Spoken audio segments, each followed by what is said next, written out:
ঠিক আছে, স্টার্ট করছি তাহলে। আগের দিন কোন পর্যন্ত হয়েছিল বলতো একটু তো? স্যার কেলাসের ঘনত্ব নির্ণয়। আচ্ছা, ওখানকার অঙ্কগুলো সব হয়ে গেছিল তাই তো? হ্যাঁ স্যার। আচ্ছা,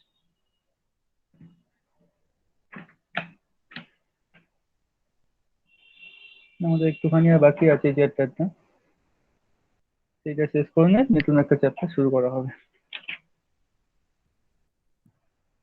এখানে দেখ, close packing and constituent particle বলে একটা পয়েন্ট আছে, ক্লাসে গঠনকারী কণাগুলির ঘন সন্নিবেশ। এখান থেকে ডিটেলসে কিছু লাগবে না আমাদের, যেগুলো লাগবে সেইগুলোই দেখাচ্ছি।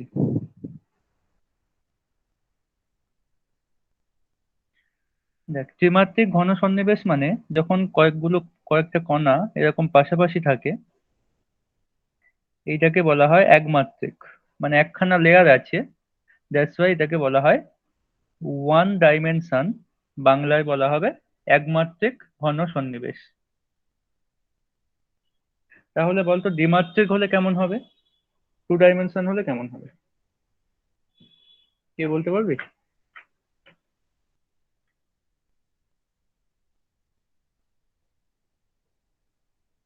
না স্যার, ঠিক উত্তম পারবো থাকবে না। হ্যাঁ সৌমদীপ বল। স্যার, আরেকটা হয়ে যাবে। হ্যাঁ, আরেকখানা লেয়ার চলে আসবে তাই তো? হ্যাঁ। ওকে, রাইট। তাহলে দ্বিমাত্রিক হলে কি হবে, আরেকখানা লেয়ার চলে আসবে।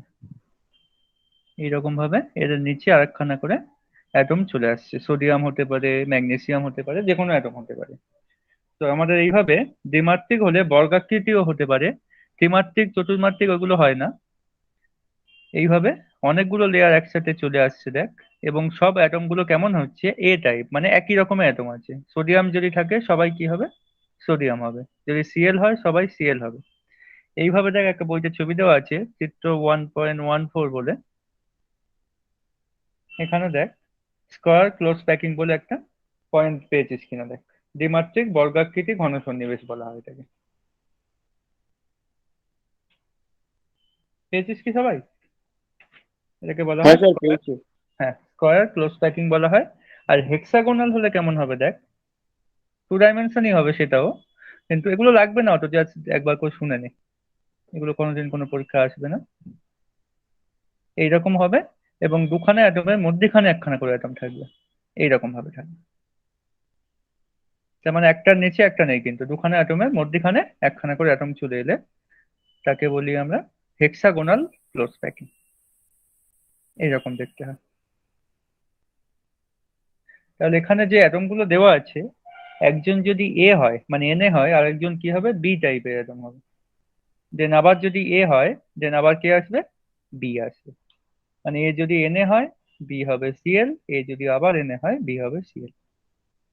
এগুলোকে বলা হয় হেক্সাগোনাল ক্লোজ প্যাকিং, যেটা বাংলায় বলছে দ্বিমাত্রিক ষড়ভুজাকার ঘন সন্নিবেশ। ইংলিশে বলা হয় এইচসিপি।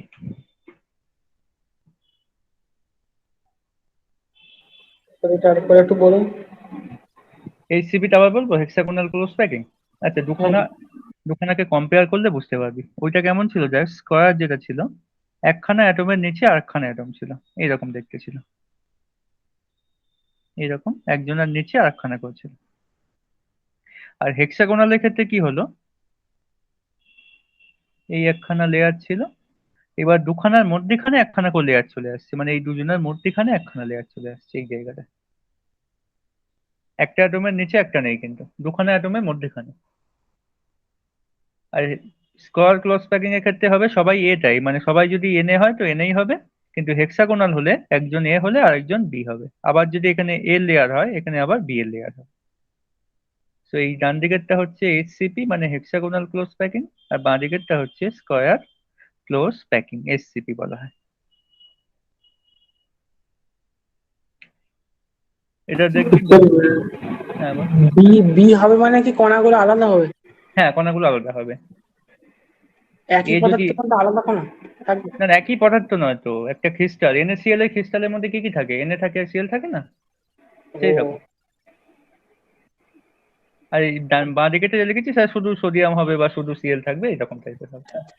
বুঝতে পারছি। প্যাকিং প্যাকিং মানে অ্যাটম গুলো কিভাবে কাছাকাছি বসে প্যাকিং করে রেখেছে ব্যাপারটাকে, মানে ওই ক্রিস্টালটাকে আর কি, কেলাসটাকে হুম। কেমন করে প্যাকিং করে দেবে সেটাই দেখা হচ্ছে। এগুলো অত ইম্পর্টেন্ট নয়, এগুলো আমি বারবার বলছি, জাস্ট ইগনোর করতে পারিস। দেন দেখবো পয়েন্ট নম্বর 183 বলে একটা পয়েন্ট আছে, দেখ যারা বই থেকে দেখছিস, ত্রিমাত্রিক দেশে হলে কেমন করে ঘন সন্নিবেশটা হবে।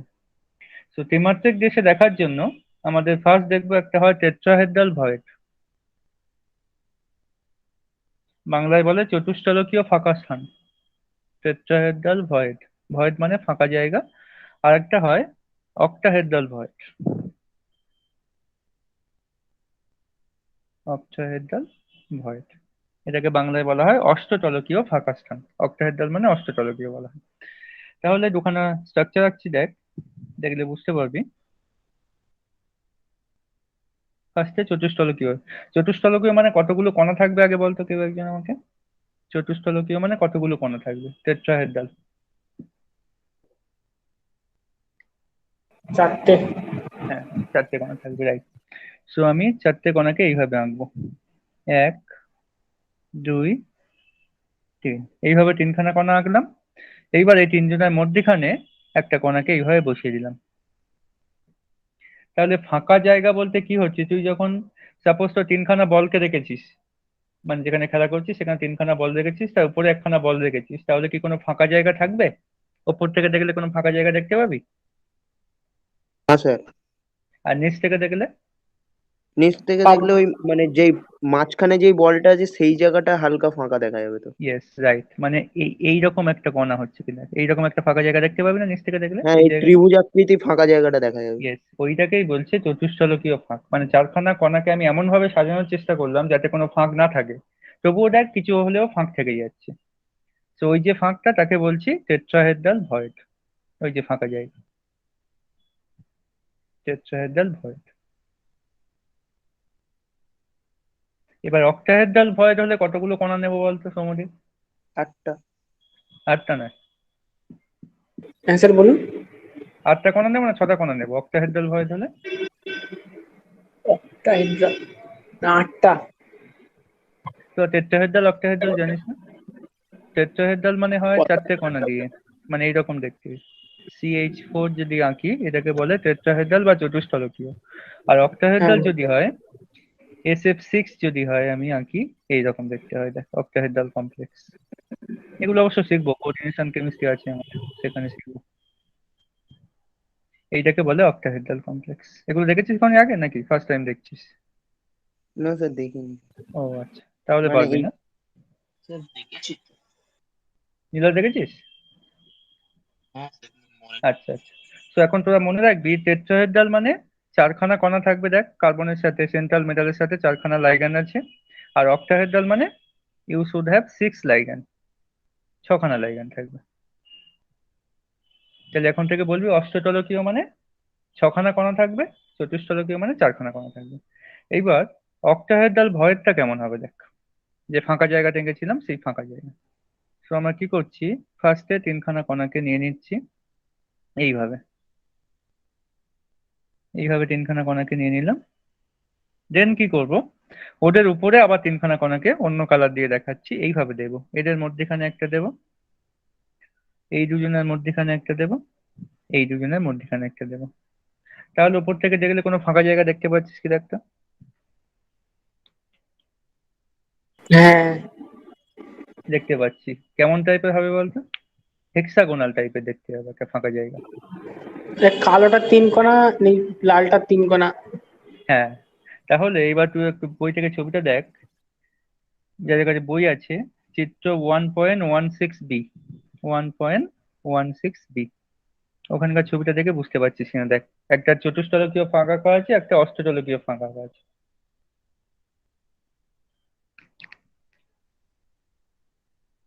তো সেখানে আমরা ষড়ভুজাকৃতি একখানা দেখতে পাবো, এইরকম টাইপের ফাঁক দেখতে পাবো, খুব ছোট হলেও এটাকে যখন জুম করে দেখা হয় এইরকম একখানা ফাঁক দেখতে পাই।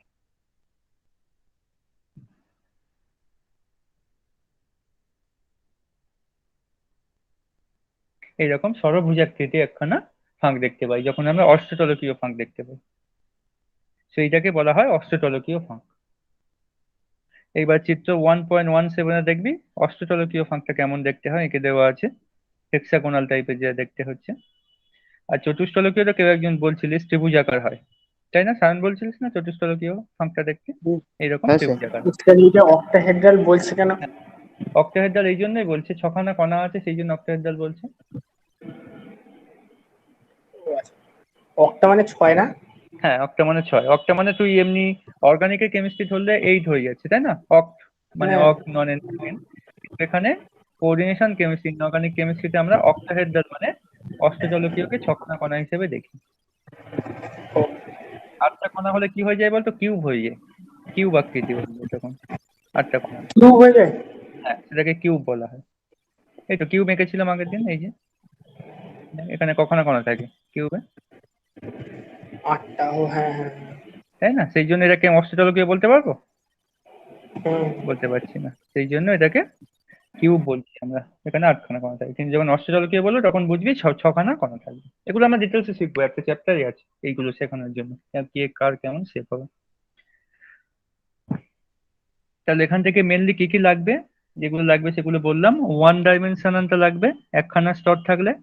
টু ডাইমেনশন লাগবে একের বেশি স্তর থাকলে। টু ডাইমেনশন কয় প্রকার হতে পারে বললাম? একখানা বললাম স্কয়ার ক্লোজ প্যাকিং, আর একখানা বললাম hexagonal close packing. Square close packing কেমন হচ্ছিল? এর নিচে এ আছে, এর নিচে এ আছে, এরকম হচ্ছিল দেখালাম। আর হেক্সাগোনালে দেখালাম এর নিচে বি আছে, আবার এর নিচে বি আছে, মানে বিভিন্ন অ্যাটম আছে আর কি, এ বি এইরকম ভাবে আছে। টু ডাইমেনশন হয়ে গেল। দেন আমরা দেখছিলাম থ্রি ডাইমেনশন। থ্রি ডাইমেনশনে দুই প্রকার দেখলাম, একটা হচ্ছে অক্টাহেড্রাল ভয়েড আর একটা হচ্ছে টেট্রাহেড্রাল ভয়েড। টেট্রাহেড্রাল যেটাকে বাংলায় বলছিলাম চতুষ্ফলকীয় ফাঁক, যেটাকে বলছিলাম আর কি, টেট্রাহেড্রাল ভয়েড, আর একটাকে বলছি অক্টাহেড্রাল ভয়েড। তো আমরা এই দুখানা শিখে নিলাম থ্রি ডাইমেনশন থেকে। দেন কি লাগবে দেখ, দেন আছে আমাদের, আচ্ছা ভয়েড তো শিখে নিয়েছি অলরেডি। যাদের কাছে বই আছে তারা এই পয়েন্টটা দেখতে একবার দেখে নে, এটা শিখে নিয়েছিস কি। 1.9, পয়েন্ট নম্বর 1.9 দেখ, void or holes in close pack structure. ঘন সন্নিবেশিত গঠনাকৃতিতে ফাঁকা স্থানের কি করে নির্ণয় করা হয়। ফার্স্টে লেখা আছে দেখ টেট্রাহেড্রাল ভয়েড, পেয়েছিস? টেট্রাহেড্রাল ভয়েড লেখা আছে, সেটা কেমন দেখতে হয়? ত্রিভুজাকৃতি টাইপের দেখতে হয়। তারপর লেখা আছে দেখ অক্টাহেড্রাল ভয়েড। হ্যাঁ স্যার পেয়েছি। ওখানে দেখ কেমন দেখতে হচ্ছে অক্টাহেড্রাল ভয়েডটা, সেই অক্টাহেড্রাল টাইপের কমপ্লেক্স যেটাকে বলছিলাম। কেমন একে দেখালাম, যেটা ওই হেক্সাগোনাল টাইপের যেটা আঁকছিলাম না সেইটা। সেগুলো কখনোই আঁকতে দেবে না, এগুলো কিছু মনে রাখতে হবে না। যেটা আমাদের লাগবে, তাও 11-12 লাগবে না, কম্পিটিটিভ এক্সামে লাগবে, লাইক জয়েন্ট অর নিট পরীক্ষা, এইটা লাগবে। এই যে পয়েন্টটা লেখা আছে, 1 নম্বর পয়েন্ট দিয়ে লেখা আছে দেখবি, পৃষ্ঠকেন্দ্রিক ঘনকাকার একক কোষে কণার সংখ্যা কত হয়? এটা কি কারো মনে আছে? পৃষ্ঠকেন্দ্রিক হলে কতগুলো কণা হয়? স্যার চারটে। দুটো স্যার, দুটো। না, দেহকেন্দ্রিক হলে দুটো হয়, পৃষ্ঠকেন্দ্রিক হলে চারটে হয়। পৃষ্ঠকেন্দ্রিক মানে এফসিসি। চারটে পৃষ্ঠকেন্দ্রিক চারটে। হ্যাঁ, পৃষ্ঠকেন্দ্রিক মানে চারটে হয়। তাহলে একটা পয়েন্ট লেখা আছে দেখবি, পয়েন্ট নম্বর 1.10 উপরের দিকে একটা লাইন করে লেখা আছে বক্স করে, ওখানে দেখ এফসিসি যদি হয় পৃষ্ঠকেন্দ্রিক একক কোষে কণার সংখ্যা আমরা আগেই শিখে নিয়েছি চারটে হয়। তাহলে যদি কণার সংখ্যা চারটে হয়, সেক্ষেত্রে অষ্টচলকীয় ফাঁক কটা হবে? অক্টাহেড্রাল ভয়েড লিখছি আমি অষ্টচলকীয় ফাঁকটাকে, অক্টাহেড্রাল ভয়েড সেটাও চারটে হয়ে যাবে। আর যদি জিজ্ঞেস করে টেট্রাহেড্রাল ভয়েড কতগুলো হবে, তুই তখন বলবি 2 × 4, দ্যাট ইজ 8। আবার বলছি শোন, যারা বুঝতে পারলি না, এফসিসি যদি হয় পৃষ্ঠকেন্দ্রিক, তাদের ক্ষেত্রে কণার সংখ্যা আগে ক্যালকুলেট করবি কতগুলো হচ্ছে, যতগুলো কণা হবে ততগুলোই তার কি হয়? অক্টাহেড্রাল ভয়েড হয় বা অষ্টচলকীয় ফাঁক হয়। আর যদি জিজ্ঞাসা করে টেট্রাহেড্রাল ভয়েড কতগুলো হচ্ছে বা চতুষ্ফলকীয় ফাঁক, তখন বলবি তাকে 2 দিয়ে গুণ করে দিবি, যতগুলো কণা হচ্ছে তাকে 2 দিয়ে গুণ করে দিবি। তো এইটা হচ্ছে ভিবিআই একটা জায়গা, এটা 11-12 দেয় না, কিন্তু নেট বা জয়েন্টে খুব জিজ্ঞাসা করে। মানে স্যার কণার সংখ্যাটা হচ্ছে এন, আর যখন চতুস্তলিকেও ফাঁক চাইবে তখন 2 গুণ করে দেবো। ইয়েস ইয়েস, 2n হয়ে যাবে। Correct. আরো কোনো কোশ্চেন আছে এই জায়গাটা থেকে? এই জায়গাটা কিন্তু সবাইকে বুঝতে হবে, বাকিগুলো না বুঝলেও কিছু চলবে। সৌম্যদীপ বুঝতে পারলি? স্যার আরেকবার একটু বলুন। আচ্ছা, আমি একটা কোশ্চেন করেই বোঝাই তোদেরকে। এই স্যার আমরা কোশ্চেন, হ্যাঁ হ্যাঁ একটা একটা স্যার কোশ্চেন কথা দিচ্ছি। বলবো। বল স্যার। স্যার বলছি যখন এটা নয় পৃষ্ঠকেন্দ্রিক, যখন স্যার দেহকেন্দ্রিক হবে তখন ওটা তো হুম হচ্ছে কি যে কণার সংখ্যা 2 হবে। হুম তখন হুম, ওটা তখন ওটা হচ্ছে কি যে ওই অক্টাহেড্রাল যে ভয়েড আছে তখন ওটার কণার সংখ্যা মানে 2 হবে, আর যখন টেট্রাহাইড্রাল ভয়েড বার করবো তখন ওর সাথে 2 গুণ করে দেবো। একদম কারেক্ট। আমি ওই কোশ্চেনটাই জিজ্ঞাসা করতে যাচ্ছিলাম যে মনে কর তোর কাছে বিসিসি একটা ক্রিস্টাল আছে, তাহলে আমাকে বল ফার্স্ট কণা সংখ্যা কতগুলো হচ্ছে বিসিসি ক্রিস্টাল দু- গুলো, বডি দেহকেন্দ্রিক। দুটো। হুম, তোমাদের বুঝতে পারছিস তো? হ্যাঁ স্যার। দেহকেন্দ্রিক হলে দুখানা কণা। এবার তোকে দুটো। কোশ্চেন করবে, এইভাবে কোশ্চেন দেবে যে অক্টাহেড্রাল ভয়েড কতগুলো হচ্ছে, তাহলে অ্যান্সার কি হবে তোটা? দুটো। হুম, কারেক্ট, মানে যতগুলো কণা হবে ততগুলোই অক্টাহেড্রাল ভয়েড হয়। আর টেট্রাহেড্রাল ভয়েড কতগুলো হবে? 2 into 2 is equal to 4। Correct, একদম কারেক্ট অ্যান্সার। এবার বল, বুঝতে পারলি কি সব? হ্যাঁ স্যার বুঝতে পারলাম। ওকে, সো এই জায়গাটা একটু ভিভিআই দিয়ে কিন্তু রাখ ভুল এখান ভুল থেকে করলাম কেন জানি না। না না, ওটা হচ্ছে রুল। যদি এন সংখ্যক কণা থাকে অক্টাহেড্রাল ভয়েড হয় এন, আর টেট্রাহেড্রাল ভয়েড হয়ে যাবে 2n। এটা হচ্ছে রুল, সূত্রের মধ্যে পড়ছে এটা, ও ওই আচ্ছা জন্য। আচ্ছা। তাহলে এই হ্যাঁ জায়গাটা একটু ভিভিআই দিয়ে রাখ। এখান থেকে মেনলি এই জায়গা থেকে কোশ্চেন দেয়। পেজ নম্বর 19-এ দেওয়া আছে, যাদের একদম নতুন বই তারা দেখবি পেজ নম্বর 19-এর শেষের দিকে নিচের দিকে দেওয়া আছে।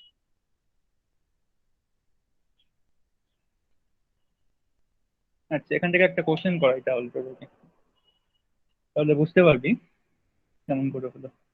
ফার্স্ট কোশ্চেনটা কর দেখি, কোশ্চেন নম্বর 1, পেজ নম্বর 20-তে আছে। কোশ্চেন নম্বর 1টা সলভ করতে পারছিস কিনা?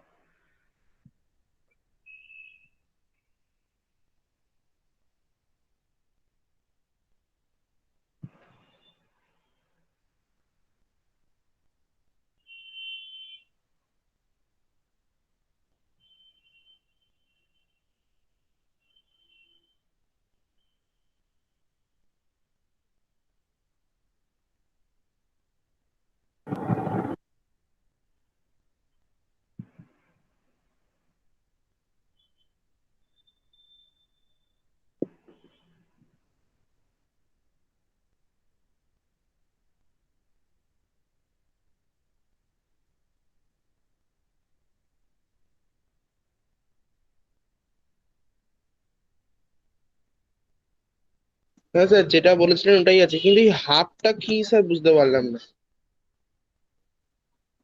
তুই কি সলিউশন দেখে নিয়েছিস না একা একা করলি কোশ্চেনটা? মানে স্যার বুঝলাম না। আচ্ছা, আমি বোঝাচ্ছি দেখ। মানে ওই কোশ্চেনটা, অর্ধেক সংখ্যক ওইরকম কি একটা আছে না, সেটাই বলছি। হ্যাঁ হ্যাঁ আমি বলছি, শোন। বলছে এ ও বি দুটি মৌলের সমন্বয়ে গঠিত একটি কেলাসাকার যৌগ হচ্ছে, সেখানে বি পরমাণুগুলি সিসিপি গঠন করছে। ফার্স্ট একটা ক্লু পেলাম, বি পরমাণুগুলো কি করছে, সিসিপি। আর সিসিপি মানে কি বলতো, এটাকে বলছে কিউবিক ক্লোজ প্যাকিং, সেটাকে অ্যাকচুয়ালি আমরা এফসিসি নামে জানি। তাহলে কতগুলো কণা হচ্ছে আমরা কি বুঝতে পারলাম এখান থেকে? হ্যাঁ স্যার। কতগুলো? স্যার এফসিসি তো। এফসিসি, হ্যাঁ। এক মিনিট, এক মিনিট। চারটে। স্যার বলছি কি যে হ্যাঁ, মানে দেহকেন্দ্রিক ওটা কি বিএফসি তাই তো? না বিসিসি, ওটাকে বলে body BCC. Centre cube, BCC বলে। আচ্ছা একটুখানি বলবেন, কারণ আমি তো ওই সেই ক্লাসটা করিনি, একটুখানি হ্যাঁ হ্যাঁ ভুলে হ্যাঁ, যাই। লিখে নে, বিসিসি মানে হচ্ছে বডি সেন্টার বা দেহ কেন্দ্রিক বলা হয়। তার মানে এটা স্যার দুটো, এফসিসি মানে হচ্ছে আপনার দুটো দুটো কণা এফসিসি হচ্ছে। মানে চারটে, ফেস সেন্টার। এফসিসি মানে হচ্ছে ফেস সেন্টার, পৃষ্ঠকেন্দ্রিক যেটাকে বলি সেইটা হচ্ছে এফসিসি। আচ্ছা আচ্ছা। তো এখানে হবে চারটে কণা, নিলয় যেটা বলছিল, চারটে কণা হবে। তাহলে বি কতগুলো পেলাম, আমি চারটে পেয়ে গেলাম, একটা ক্লু পেয়ে গেছি। আবার কি বলছে দেখ, যদি উক্ত সন্নিবেশে অর্ধেক সংখ্যক চতুষ্ফলকীয় ফাঁক এ পরমাণুগুলি দ্বারা অধিকৃত থাকে তবে যৌগটি রাসায়নিক সংকেত লেখো। তাহলে বল, বি যদি চারটে থাকে তাহলে এ কতগুলো থাকবে, বলছে এ চতুষ্ফলকীয় ফাঁকের সংখ্যার সমান। কেউ বলো আমাকে। বি যদি চারখানা কণা থাকে তাহলে এ বলছে চতুষ্ফলকীয় ফাঁকের সমান। ও সূত্র কি ছিল চতুষ্ফলকীয় ফাঁকের সূত্র? এন ছিল না আর 2n দুটো ছিল? থাকবে, দুটো থাকবে। 2n হয়ে যাবে না, মানে 8 হয়ে যাচ্ছে না? 2n। হ্যাঁ স্যার, হ্যাঁ স্যার। তোমাদের 2n হচ্ছে কি দেখ। হুম। চতুষ্ফলকীয় এ মানে টেট্রাহেড্রাল। টেট্রাহেড্রাল ফাঁক, two n two n two n হ্যাঁ 2n ছিল।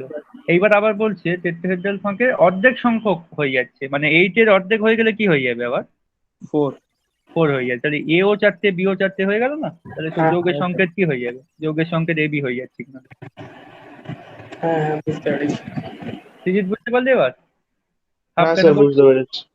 ওই জন্য হাফ করে নিচ্ছি, 44 লোকের ফাঁকে স্যার অর্ধেক। এটা একটু আরেকবার বলবেন, বুঝতে পারলাম না। আচ্ছা বলছি, হ্যাঁ বুঝতে না পারলে অবশ্যই বলবি। দেখ 1 নম্বর কোশ্চেনটা পেয়েছিস তো দীপাঞ্জনা? হ্যাঁ স্যার। আচ্ছা দেখ, বলছে এ ও বি দুখানা পরমাণু দিয়ে একটা ক্লাস তৈরি হচ্ছে। এইবার বি পরমাণুগুলি বলে দিচ্ছে যে সিসিপি গঠন করে। সিসিপি যা আমি বলেছিলাম হয়তো এফসিসিও তাই। তাহলে এফসিসি যদি হয় কতগুলো কণা হয় এফসিসির ক্ষেত্রে? দেহকেন্দ্রিক না পৃষ্ঠকেন্দ্রিক, পৃষ্ঠকেন্দ্রিক হলে কতগুলো কণা হয় দীপাঞ্জনা? 4টে। 4টে। তাহলে বি আমি কতগুলো পেলাম? 4টে পেয়ে গেছি কণা। এবার চলে আয় এ কি বলছে দেখ। এর ক্ষেত্রে বলছে উক্ত সন্নিবেশে অর্ধেক সংখ্যক চতুষ্ফলকীয় ফাঁক। চতুষ্ফলকীয় ফাঁক যদি কণা সংখ্যা 4 হয়, চতুষ্ফলকীয় ফাঁক কতগুলো হবে একবার? সূত্র অনুযায়ী কতগুলো হবে? 4টেই হবে। 4টে হবে না 8টে হবে? 2 গুণ হয়ে যায় না কণা সংখ্যা? ওটা, অষ্টদলকীয় ফাঁক, ও হ্যাঁ হ্যাঁ হ্যাঁ, 2 গুণ তাই হবে, না? 8টা হবে। হুম। 8টা হয়ে যাবে, কিন্তু 8-এর আবার অর্ধেক বলছে, দেখ লেখাই আছে উক্ত সন্নিবেশে অর্ধেক সংখ্যক চতুষ্ফলকীয় ফাঁক। তাহলে অর্ধেক করে দিলে আবার এ কটা হয়ে যাচ্ছে? দেখ 4টে হয়ে যাচ্ছে কি হচ্ছে? এও 4টে হয়ে হ্যাঁ যাচ্ছে। তাহলে এও যদি 4 হয়, বিও যদি 4 হয়, তাহলে একে যদি 4 4 দিয়ে ক্যান্সেল করে দিই তাহলে সংকেতটা এবি হয়ে যাচ্ছে না? হ্যাঁ স্যার। হুম। এইভাবে হয়ে গেছে। 2 নম্বরটা তো নিজেরা বাড়িতে করে নিস, না পারলে আমাকে নেক্সট উইক জিজ্ঞাসা করে নিস। ঠিক আছে। নেক্সট দেখবো আমরা পয়েন্ট নম্বর 1.12, সেটা আছে ক্লাসের ত্রুটি বা অপূর্ণতা, ডিফেক্ট ইন আ ক্রিস্টাল। ইংলিশে যেটাকে বলা হবে defect in a crystal. Crystal system আবার সবাই তো মানে ভালো হয় না, ডিফেক্টও থাকে, ক্রিস্টাল সিস্টেমেও স্যার, ডিফেক্ট থাকে। হ্যাঁ বল, বল স্যার। হ্যাঁ স্যার বলছি স্যার, এইচসিপি মানে হচ্ছে কি যে ওটা কি সরল বা আদিম কণা? এইচসিপি না না, সিম্পল। হ্যাঁ স্যার, সিম্পল হলে, এইচসিপি কি? সিম্পল ক্লোজ প্যাকিং ওটা হলে হচ্ছে তাকেই সরল বলে বা সরল। আদিম কণা তো? হ্যাঁ, এসসিসি কে বলা হয়। ঠিক আছে স্যার, ঠিক আছে। আচ্ছা, হুম হুম। তাহলে 3 প্রকার বুঝে গেছিস, একটা হয় এসসিসি, একটা হয় বিসিসি, আর একটা হয় এফসিসি, তাই তো? জানার জন্য হ্যাঁ বলছি। স্যার, হ্যাঁ। আচ্ছা, সিম্পল, দেহকেন্দ্রিক আর পৃষ্ঠকেন্দ্রিক। ওকে, দেন হচ্ছে ডিফেক্ট ইন ক্রিস্টাল, সেটা দেখা হোক। ডিফেক্ট 2 প্রকারের। ডিফেক্ট মানে কি? মনে কর একটা ক্রিস্টাল আছে NaCl, তুই চাইছিস এর মধ্যে শুধু কে থাকবে, Na থাকবে, Cl থাকবে, Na থাকবে, Cl থাকবে। এবার দেখা গেল কিছু সংখ্যক কার্বন চলে এসছে, একখানা হাইড্রোজেন এসে বসে আছে এর মধ্যেখানে। তাহলে এই ক্রিস্টালটাকে কি আমি ভালো ক্রিস্টাল বলবো না ডিফেক্টেড ক্রিস্টাল বলবো? ডিফিটেড। ডিফেক্ট। হ্যাঁ, ডিফেক্টেড ক্রিস্টাল মানে ডিফেক্ট। অপূর্ণতা হয়ে গেছে বা ত্রুটি হয়ে গেছে আর কি। হ্যাঁ, ডিফেক্ট হয়ে গেছে। ডিফেক্ট মানে ত্রুটি বা ভুলভাল যেটাকে বলে। তো এই ডিফেক্টটা কয় প্রকারের হতে পারে সেটা আমরা দেখবো। ওই সংজ্ঞাটা দিয়েছি, সংজ্ঞা কোনো কাজে লাগবে না আমাদের, সংজ্ঞাটা একবার দেখে নে কি বলছি। যখন কোনো ক্লাসে গঠনকারী কণাগুলির বিন্যাস নিখুঁত, সুশৃঙ্খল এবং পর্যায়ক্রমিক বিন্যাস থেকে বিচ্যুত হয়, তাকে ক্লাসের ত্রুটি বা অপূর্ণতা বলে। সংজ্ঞা কিছু মুখস্থ করতে হবে না। তো আমরা দেখবো এই ত্রুটি কয় প্রকারের হচ্ছে। এক প্রকারকে বলা হয় স্টয়চিওমেট্রিক, আর এক প্রকারকে বলছে দেখ নন স্টয়চিওমেট্রিক,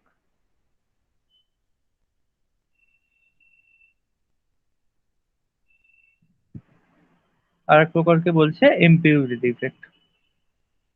ইমপিউরিটি মানে বাংলায় বলে অশুদ্ধি। অন্য কেউ চলে এলে, এক্সাম্পল দেখালাম না, কার্বন বা হাইড্রোজেন চলে এলে তাকে বলে ইমপিউরিটি। তো আমাদের কাছে 3 টাইপস অফ ডিফেক্ট আছে। একটা হবে স্টয়চিওমেট্রিক, একটা হবে নন স্টয়চিওমেট্রিক, একটা হবে ইমপিউরিটি। আমরা 1 বাই 1 এগুলোকে ডিসকাশন করবো। তো ফার্স্টে আমাদের টপিক হবে কি, স্টয়চিওমেট্রিক হলে কেমন হয় দেখবো।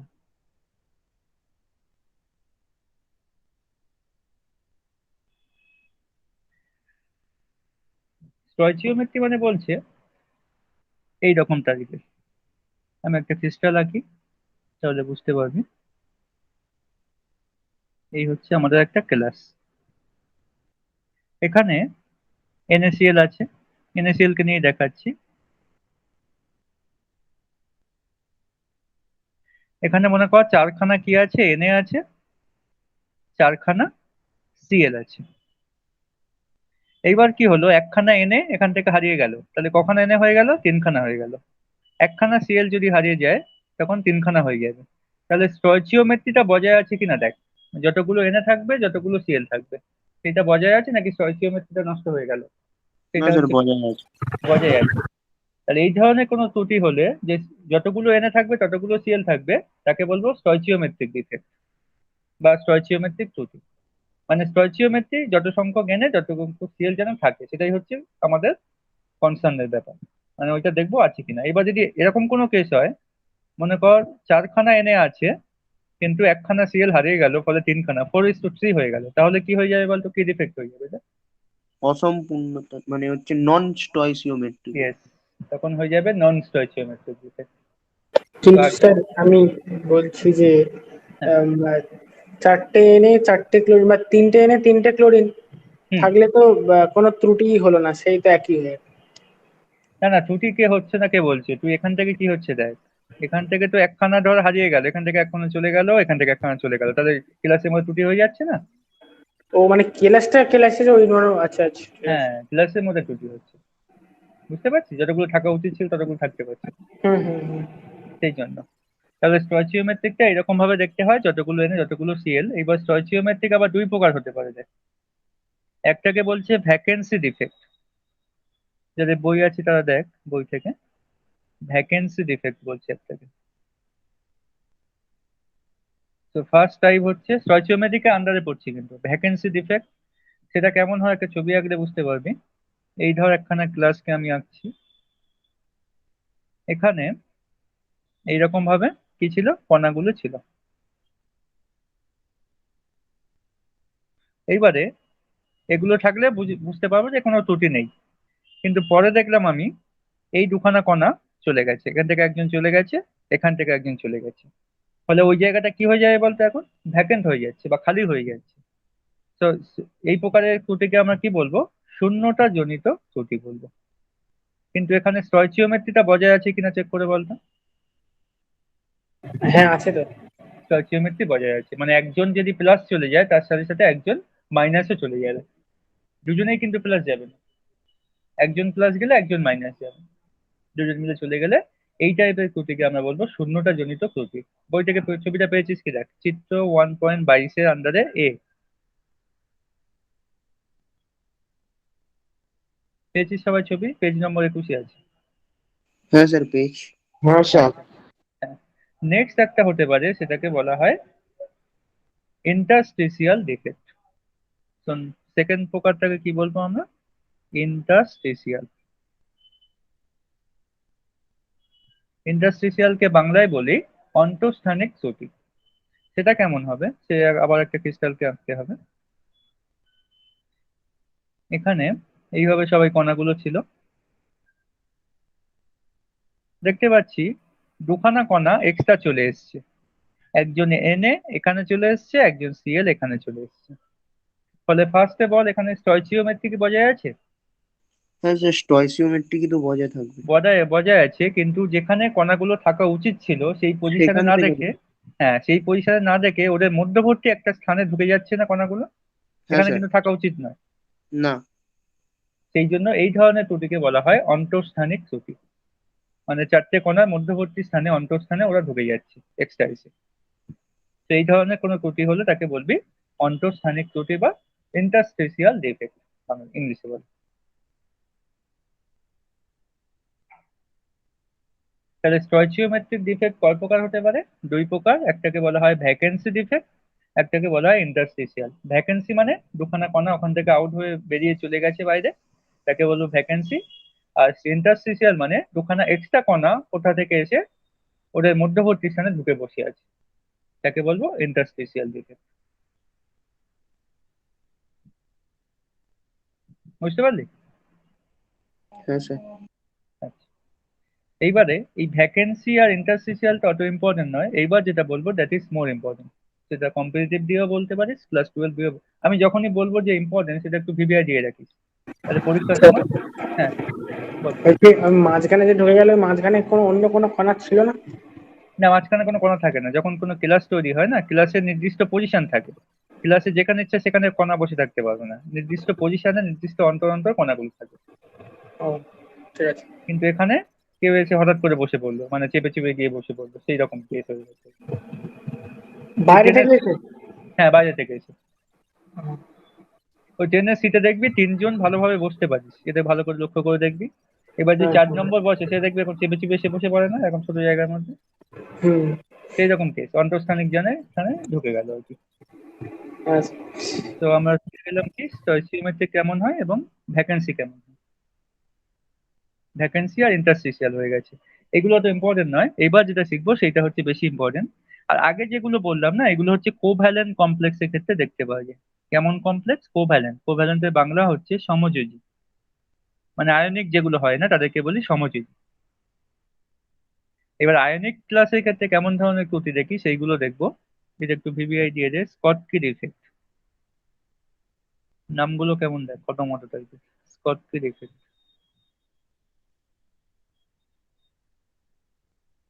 একটা হয় স্কটকি ইফেক্ট, একটা হয় ফ্রেঙ্কেল ইফেক্ট। তো সবাই একটু পিকচার 1.23টা খোল, আমি এখানে আঁকছি।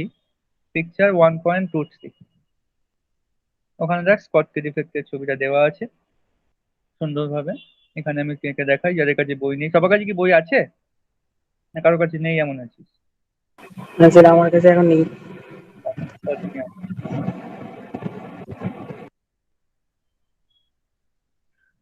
এখানে দেখ, আমি এখানে দেবো একটা প্লাস দেবো, একটা মাইনাস দেবো, এইভাবে কণাগুলোকে সাজাচ্ছি। তো এখানে একটা এক্স মাইনাস দিলাম, এখানে একটা কি দিলাম, এম প্লাস দিলাম। এখানে একটা আবার এক্স মাইনাস দিলাম, মানে N A plus L minus কেও ভাবতে পারিস তুই এখানে। এখানে একটা এম প্লাস দিলাম, এখানে একটা এক্স মাইনাস দিলাম। এইবারে এরকম হতে হতে আবার এখানে কি হবে, এক্স মাইনাস যখন দেখবি তার পাশে কি থাকবে বলতো, এম প্লাস থাকবে না এক্স মাইনাস থাকবে এখানে? এখানেও তো এক্স প্লাস। মাইনাস থাকবে। আচ্ছা, এক্স মাইনাসই খাবে। না না, এম প্লাস। হ্যাঁ, সেটাই বললাম স্যার, আপনার হ্যাঁ। কথাটা যেন শুনলাম যে এক্স মাইনাস হবে। না না, আমি ভুল করে বলেই ফেলেছিলাম এক্স মাইনাস। ও, ঠিকই ঠিক শুনেছি। আছে। আচ্ছা, তাহলে এখানে কি কোনো থাকবে বলতো? X minus X minus, correct. এখানে কি থাকবে? M plus. M plus. এইবার দেখা গেল এই জায়গাটা ফাঁকা রয়ে গেছে, কেউ কে থাকা উচিত ছিল বলতো? এক্স মাইনাস থাকা উচিত ছিল, কিন্তু হ্যাঁ ওখানে স্যার। কেউ নেই। তো ওখানটা একটু ফাঁকা জায়গা করে দেখিয়ে দিচ্ছি, এখানটা কেউ বসেনি। দেন আবার এখানে যেমন ছিল নর্মাল ভাবে যে যা হচ্ছিল, এম প্লাস থাকবে। এখানে কি হবে আবার, এক্স মাইনাস থাকবে। এখানটায় আবার ফাঁকা হয়ে গেল, তাহলে এখানে কে থাকা উচিত ছিল বল? M plus. এম প্লাস থাকা উচিত ছিল। আবার এখানে সেই একই এক্স মাইনাস থাকবে, এখানে আবার সেই এম প্লাস থাকবে, এখানে এক্স মাইনাস থাকবে। স্যার এইবার কি বলছি হ্যাঁ বল।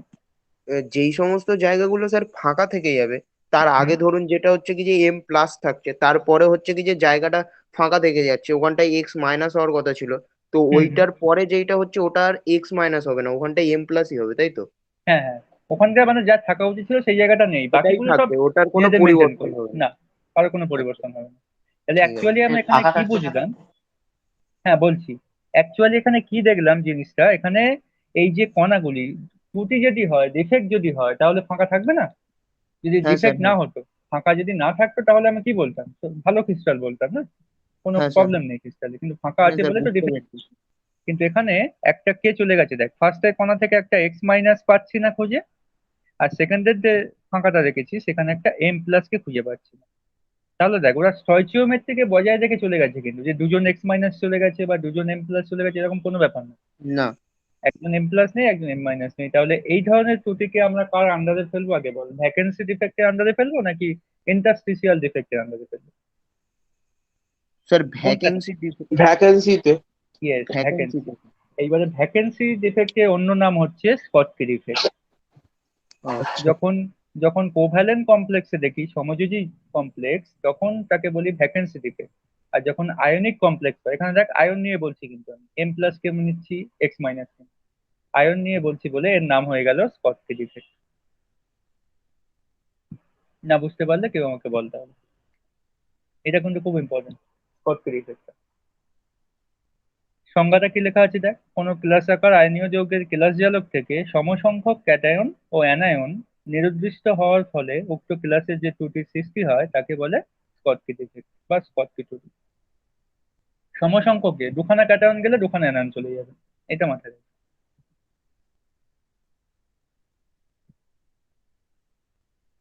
তাহলে স্কটকি ইফেক্টটা আশা করছি বুঝে গেছিস সবাই।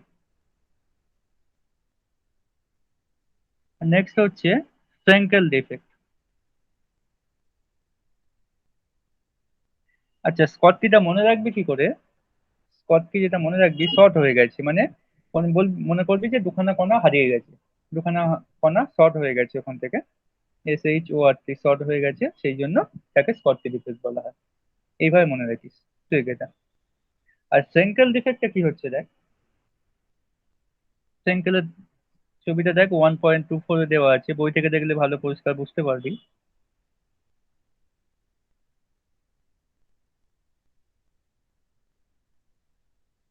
এখানে ছিল M+, এখানে ছিল X-, এই জায়গাটা ফাঁকা হয়ে গেছে, কেউ নেই। এখানে আবার কি আছে না, X- আছে, মাইনাস। আবার এখানে আছে কি, প্লাস আছে, এখানে আছে প্লাস, এখানে আছে মাইনাস, এখানে আছে প্লাস, দেন নিচে আছে এখানে প্লাস, এখানে মাইনাস, এই জায়গাটা ফাঁকা হয়ে গেছে, আর এই জায়গাটা আছে আবার মাইনাস। তাহলে যে দুখানা জায়গা ফাঁকা হয়ে গেল সেগুলো অন্য কালার দিয়ে দেখাই, এই জায়গাটা ফাঁকা হয়ে গেছে, এই জায়গাটা ফাঁকা হয়ে গেছে, মানে কে কে ফাঁকা হয়েছে দেখ, একটা প্লাস ফাঁকা হয়েছে, একটা মাইনাস ফাঁকা হয়ে গেছে, তাই না? স্যার দুটোই তো প্লাসই ফাঁকা হয়েছে। দুটোই প্লাস সে করবো, দুটোই তো প্লাস হবে। দাঁড়া, স্যার দুটোই প্লাস মাইনাস দেন স্যার বইতে ছবিতেও কিন্তু দুটো প্লাসই ফাঁকা দেওয়া আছে স্যার। আচ্ছা আচ্ছা, দুটো প্লাস ফাঁকা হয় তাই তো? হ্যাঁ, সেটা হলেও হবে, অসুবিধা কিছু নেই। দুখানা প্লাস কেও দেখাতে পারিস, হ্যাঁ বই থেকে আমি ছবিটা দেখালাম, ঠিক আছে। তাহলে দুখানা প্লাস যেই ফাঁকা হয়ে গেছে, প্লাস গুলো কি হচ্ছে, ওদের যে জায়গা থাকা উচিত ছিল সেখানে না সেখানে থেকে নেই। সেখানে নেই, দেখ মধ্যেখানে গিয়ে ঢুকে বসে আছে, একজন এখানে গিয়ে বসে আছে, একজন এখানে গিয়ে বসে আছে। তাহলে ক্লাসটা কি হয়ে গেল, ত্রুটি হয়ে গেল না, যেখানে থাকা উচিত ছিল সেখানে না থেকে মধ্যেখানে গিয়ে বসে আছে, কিন্তু স্টয়চিওমেট্রিকটা বজায় আছে কিনা দেখ, স্টয়চিওমেট্রিক কিন্তু বজায় আছে। হ্যাঁ স্যার। সেই জন্য এই টাইপের ডিফেক্টকে আমরা বলবো ফ্রেঙ্কেল। এটা খানিকটা দেখ ওই এর মতো লাগছে, স্যার ইন্টারস্টিশিয়াল যেটা বলছি বলছি। স্যার, আমরা যেটা পড়লাম ভ্যাকেন্সি ডিফেক্টস আর হচ্ছে কি যে ইন্টারস্টিটিয়াল ডিফেক্টস, এই হুম, দুটোরই কিন্তু এই দুটোরকেই মানে তো বা দিয়ে তো এটাকে এই ফ্রেঙ্কেল ত্রুটি কিংবা হচ্ছে কি যে আপনার শর্টকি ত্রুটি তো বলা যেতে হ্যাঁ পারে, হ্যাঁ হ্যাঁ, কারণ সেটাই দুটোই তো তো বলা, একই ব্যাপার। একই ব্যাপার, কিন্তু ওগুলো হচ্ছে যেহেতু কোভালেন্ট কমপ্লেক্সের ক্ষেত্রে দেখায়, সমযোজী হুম। কমপ্লেক্স, আর এগুলো হচ্ছে আয়নীয় কমপ্লেক্সের ক্ষেত্রে দেখায়। আহ, একই জিনিস কিন্তু দেখ, কোনো কিছু হ্যাঁ ডিফারেন্সিয়েট হ্যাঁ নেই। পুরোটাই একই। পুরোপুরি একই, শুধু আয়নীয় ক্রিস্টাল হলে, আয়ন থাকলে তখন এইগুলোকে, ওই নামগুলোকে চেঞ্জ করে ভ্যাকেন্সিকে বলে দিবি শর্টকি, আর ইন্টারস্টিশিয়ালকে বলে দিবি ফ্রেঙ্কেল। ঠিক আছে স্যার। আর ফ্রেঙ্কেলটা মনে রাখবি কি করে ট্রিকটা, মানে অনেকে দেখবি বেশি ফ্রাঙ্ক হতে চায়, মানে এখানে বসা উচিত ছিল সে না বসে মানে গায়ের মধ্যে এসে বসে যায়, অনেকে দেখবি বেশি ফ্রাঙ্ক হয়ে যায়, মানে কাছাকাছি চলে আসে টাইপের হয়ে যায় না, সেই রকম। তো ফ্রেঙ্কেলটা এইভাবে মনে রাখবি, যেখানে থাকা উচিত ছিল সেখানে না থেকে বেশি কাছাকাছি চলে আসছে। আর স্কটকিটা কি হয়ে যাচ্ছে, শর্ট হয়ে যাচ্ছে, মানে দুখানা কণা কমে যাচ্ছে। তো এখান থেকে স্কটকিটা হচ্ছে ভিভিআই, ওখান থেকে মেনলি কোশ্চেন দেয়, আর ফ্রেঙ্কেলটা এই দুখানা ভিভিআই দিয়ে দেয়। একটা হচ্ছে স্কটকি ডিফেক্ট আর একটা হচ্ছে ফ্রেঙ্কেল ডিফেক্ট। এবার দুখানা করে এক্সাম্পল মনে রাখবি, কোন কোন কণাগুলো স্কটকি দেখায় আর কোন কোন কণাগুলো ফ্রেঙ্কেল দেখায়। উদাহরণগুলো দেখে নে একবার বই থেকে। NaCl আছে, KCl আছে, সিজিয়াম ক্লোরাইড আছে, অ্যান্ড KBr আছে, এগুলো হচ্ছে স্কটকি ডিফেক্ট দেখাচ্ছে। আর ফ্রেঙ্কেল কে কে দেখাচ্ছে, AgCl, AgBr, AgI and zinc sulphide. এই চারখানা করে এক্সাম্পল মনে রাখিস। উপরের চারটে কি দেখাচ্ছে না, স্কটকি দেখাচ্ছে, আর নিচের চারটে ফ্রেঙ্কেল দেখাচ্ছে।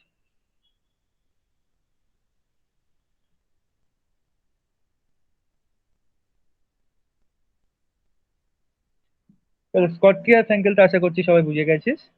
কোনো অসুবিধা হলে জিজ্ঞেস, দীপাঞ্জনা বুঝতে পারছিস তো? দীপাঞ্জনা? হ্যাঁ বুঝতে পেরেছি। আচ্ছা, ঠিক আছে। এইবার আমার একটা কোশ্চেন আছে তোদের কাছে। স্কটকি ডিফেক্ট যদি হয় কেলাসের ঘনত্বের কি কোনো পরিবর্তন হবে? ঘনত্ব কমবে বা সমান থাকবে বা কোনো পরিবর্তন হবে না? ঘনত্ব কি হবে স্কটকি ডিফেক্ট হলে? ডেনসিটি? সে কমবে। সৃজিত বলছিস কমবে, আর কেউ কিছু বলবি? স্যার একই একই থাকবে। এক করে থাকছে, স্কটকি ডিফেক্ট হয়ে যাচ্ছে মানে দুখানা কণা কমে যাচ্ছে, তো কণা যদি কমে যায় ঘনত্ব কমে যাবে না? হুম, তো ঘনত্ব এখানে মনে রাখবি, স্কটকি ডিফেক্ট হলে ঘনত্ব কমে যায়। এবার কোশ্চেন হচ্ছে ফ্রেঙ্কেল ডিফেক্ট হলে কি হয়? স্যার এখানে তো কোনো পরিবর্তনই তাহলে ঘটবে না। Yes, correct. একই থাকবে। কারণ হচ্ছে কি একই। যে যেখানটায় যেখানটায় ফাঁকা থাকছে সেখানে তো আবার মানে সেই যেটা দরকার ছিল সেই দুটোই তো এসে বসছে। একদম কারেক্ট। তাহলে হুম। ফ্রেঙ্কেল ডিফেক্ট হলে density remain same, density same থাকবে। আর স্কটকি ডিফেক্ট হলে ডেনসিটি ডিক্রিজেস, ডেনসিটি কমে যাবে। তো এই দুখানা পয়েন্টও লিখে দেওয়া আছে, বই থেকে দেখে নিস 22 নম্বর পেজে। ফ্রেঙ্কেল কুটি সম্পন্ন আয়নীয় ক্লাসের ঘনত্ব কি হয়, আর তো স্কটকি কুটি সম্পন্ন আয়নীয় ক্লাসের ঘনত্ব কি হয়। এইবার একটা কম্পিটিটিভের কোশ্চেন দেয় যে এমন একটা কণার নাম লেখো, যে এমন একটা ক্লাসের নাম লেখো যে স্কটকি ডিফেক্টও দেখাবে আবার ফ্রেঙ্কেলও দেখাবে। So that will be AGBR. এই এক্সাম্পলটা মনে রাখবি, তুই যদি সবগুলোকে নাও মনে রাখতে পারিস, এইটাকে মনে রাখবি এজিবিআর। একে স্কটকিও দেখায়, এ আবার ফ্রেঙ্কেলও দেখায়। তো এই জন্য এটা কম্পিটিটিভে খুব দেয় যে এমন একটা ক্রিস্টালের নাম লেখো বা এমন একটা ক্লাসের নাম লেখো যে স্কটকি ডিফেক্টও দেখাচ্ছে আবার ফ্রেঙ্কেল ডিফেক্টও দেখাতে পারছে।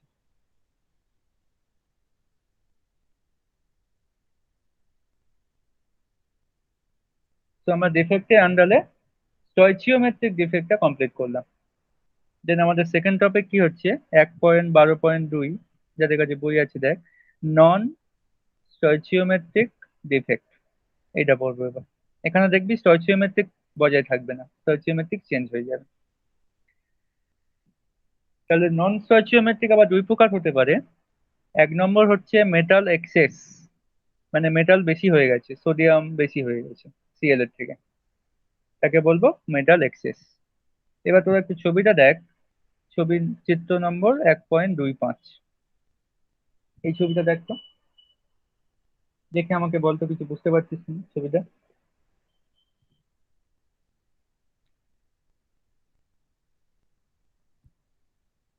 সৌম্যদীপের কাছে বই নেই, আর কার কাছে বই নেই? সুজিতের কাছে বই আছে? সুজিত? হ্যাঁ স্যার আমার কাছে আছে। দীপাঞ্জনা বই আছে বললো, কস্তুরীর কাছে বই আছে? হ্যাঁ স্যার।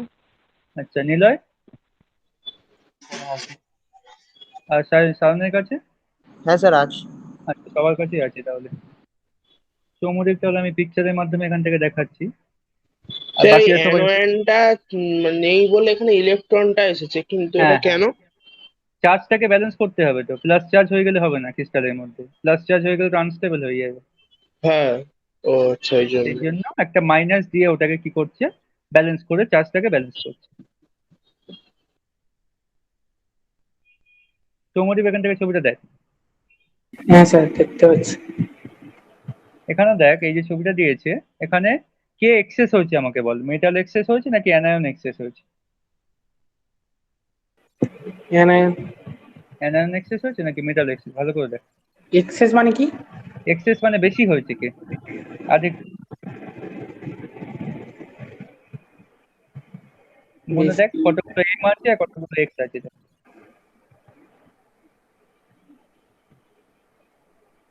স্যার মেটাল বেশি আছে। মেটাল একটা বেশি আছে। তো হ্যাঁ ভালো একটা করে বেশি দেখ। আছে। হ্যাঁ। তো এখানে কি হয়ে গেছে, এই যে ডিফেক্ট, এটা কি স্টয়চিওমেট্রিক বলবো নাকি নন স্টয়চিওমেট্রিক বলবো? নন স্টকিওমেট্রিক। যতগুলো মেটাল ততগুলো কিন্তু অ্যানায়ন নেই, সেই জন্য এটাকে বলছি আমরা নন স্টয়চিওমেট্রিক, বা বাংলায় নন স্টয়চিওমেট্রিক বলছি, বাংলায় অন্য কিছু নেই। এবং এর দুই প্রকার হয়, একটা হচ্ছে মেটাল এক্সেস হলে হতে পারে, আর একটা হতে পারে মেটাল ডেফিসিয়েন্সি হলে হতে পারে। তো মেটাল এক্সেসটা বুঝে গেছিস, আমরা কি করলাম, একটা এক্স মাইনাস কে বাদ দিয়ে দিয়েছি, মানে এক্স মাইনাস বেরিয়ে গেছে, ও তার ইলেকট্রন গুলোকে রেখে দিয়ে গেছে, ইলেকট্রন গুলোকে রেখে দিয়ে গেছে ওভারঅল চার্জটাকে জিরো করার জন্য বা নিউট্রাল পোষক করার জন্য।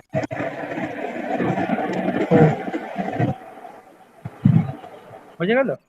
হ্যাঁ স্যার। আচ্ছা, তাহলে এটা হচ্ছে মেটাল এক্সেস। এইবার দেখবো আমরা আরেকটা ছবি দেওয়া আছে মেটাল এক্সেসে, দেখ চিত্র 1.26 দিয়ে। ওইটাকে বুঝতে পারছিস না, দেখ এটাও মেটাল এক্সেসের একটা ছবি। আমি সৌম্যদীপকে এখান থেকে দেখাই, তোরা সবাই বই থেকে দেখ। 1.26-এর একটা ছবি দেওয়া আছে।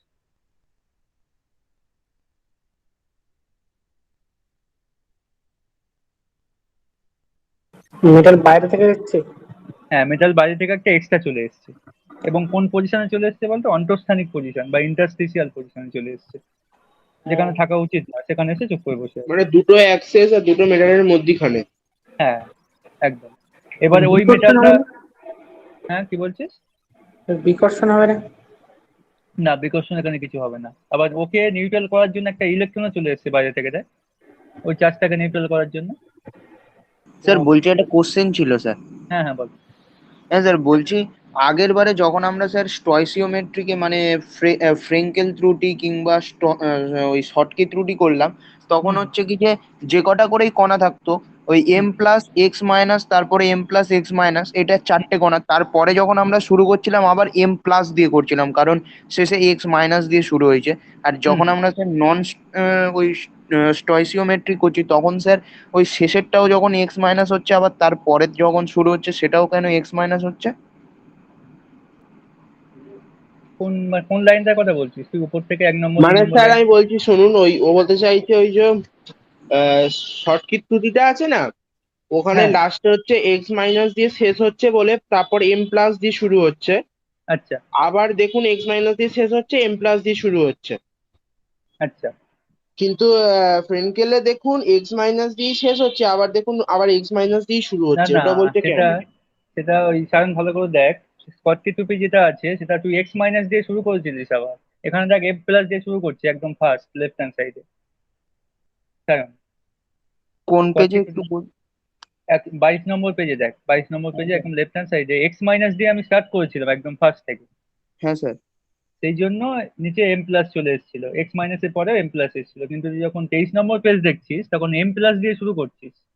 তো m+ দিয়ে শুরু করলে তার নিচে তো m+ কে রাখতে পারবি না, না? তার নিচে তো x- রাখতে হবে। পাশাপাশি হ্যাঁ যখন স্যার রাখবি বুঝেছি একখানা প্লাসে। এবারে। বুঝে গেছে এবার? সিরিজ বুঝতে হ্যাঁ পারছিস হ্যাঁ তো? হ্যাঁ হ্যাঁ হ্যাঁ হ্যাঁ। আচ্ছা, ঠিক আছে। হ্যাঁ, কারণ একই জিনিসটাকে তো পরপর হ্যাঁ, রাখা যাবে। একদম একদম, দুখানা প্লাসকে পাশাপাশি রাখলে বিকর্ষণ হয়, কিন্তু অন্তঃস্থানিক পজিশনে চলে আসতে পারে। হ্যাঁ ওই জন্য তো অন্তত। ডিফেক্ট হয়ে যাচ্ছে। হ্যাঁ ওই হ্যাঁ জন্য হ্যাঁ ওগুলোকে ডিফেক্ট বলছে বা ত্রুটি বলছে না। ওগুলো আনস্টেবল হয়ে যায় ক্রিস্টালগুলো। যেটা সৌম্যদীপ বলছিল যে চলে এলো, অসুবিধা হবে না, বিকর্ষণ হবে না, বিকর্ষণ হবে বলেই তো সেগুলো আনস্টেবল হয়ে যাচ্ছে, ভেঙে যাচ্ছে সহজে। তো এগুলোকে বলছি আমরা মেটাল এক্সেস। মেটাল এক্সেস হতে পারে, মেটাল ডেফিসিয়েন্সিও তো হতে পারে। মানে মেটাল ধর কমে গেল, তখন কেমন হবে দেখ ছবিটা। এবার দেখ চিত্র 1.27, 1.27টা দেখ, এই ছবি।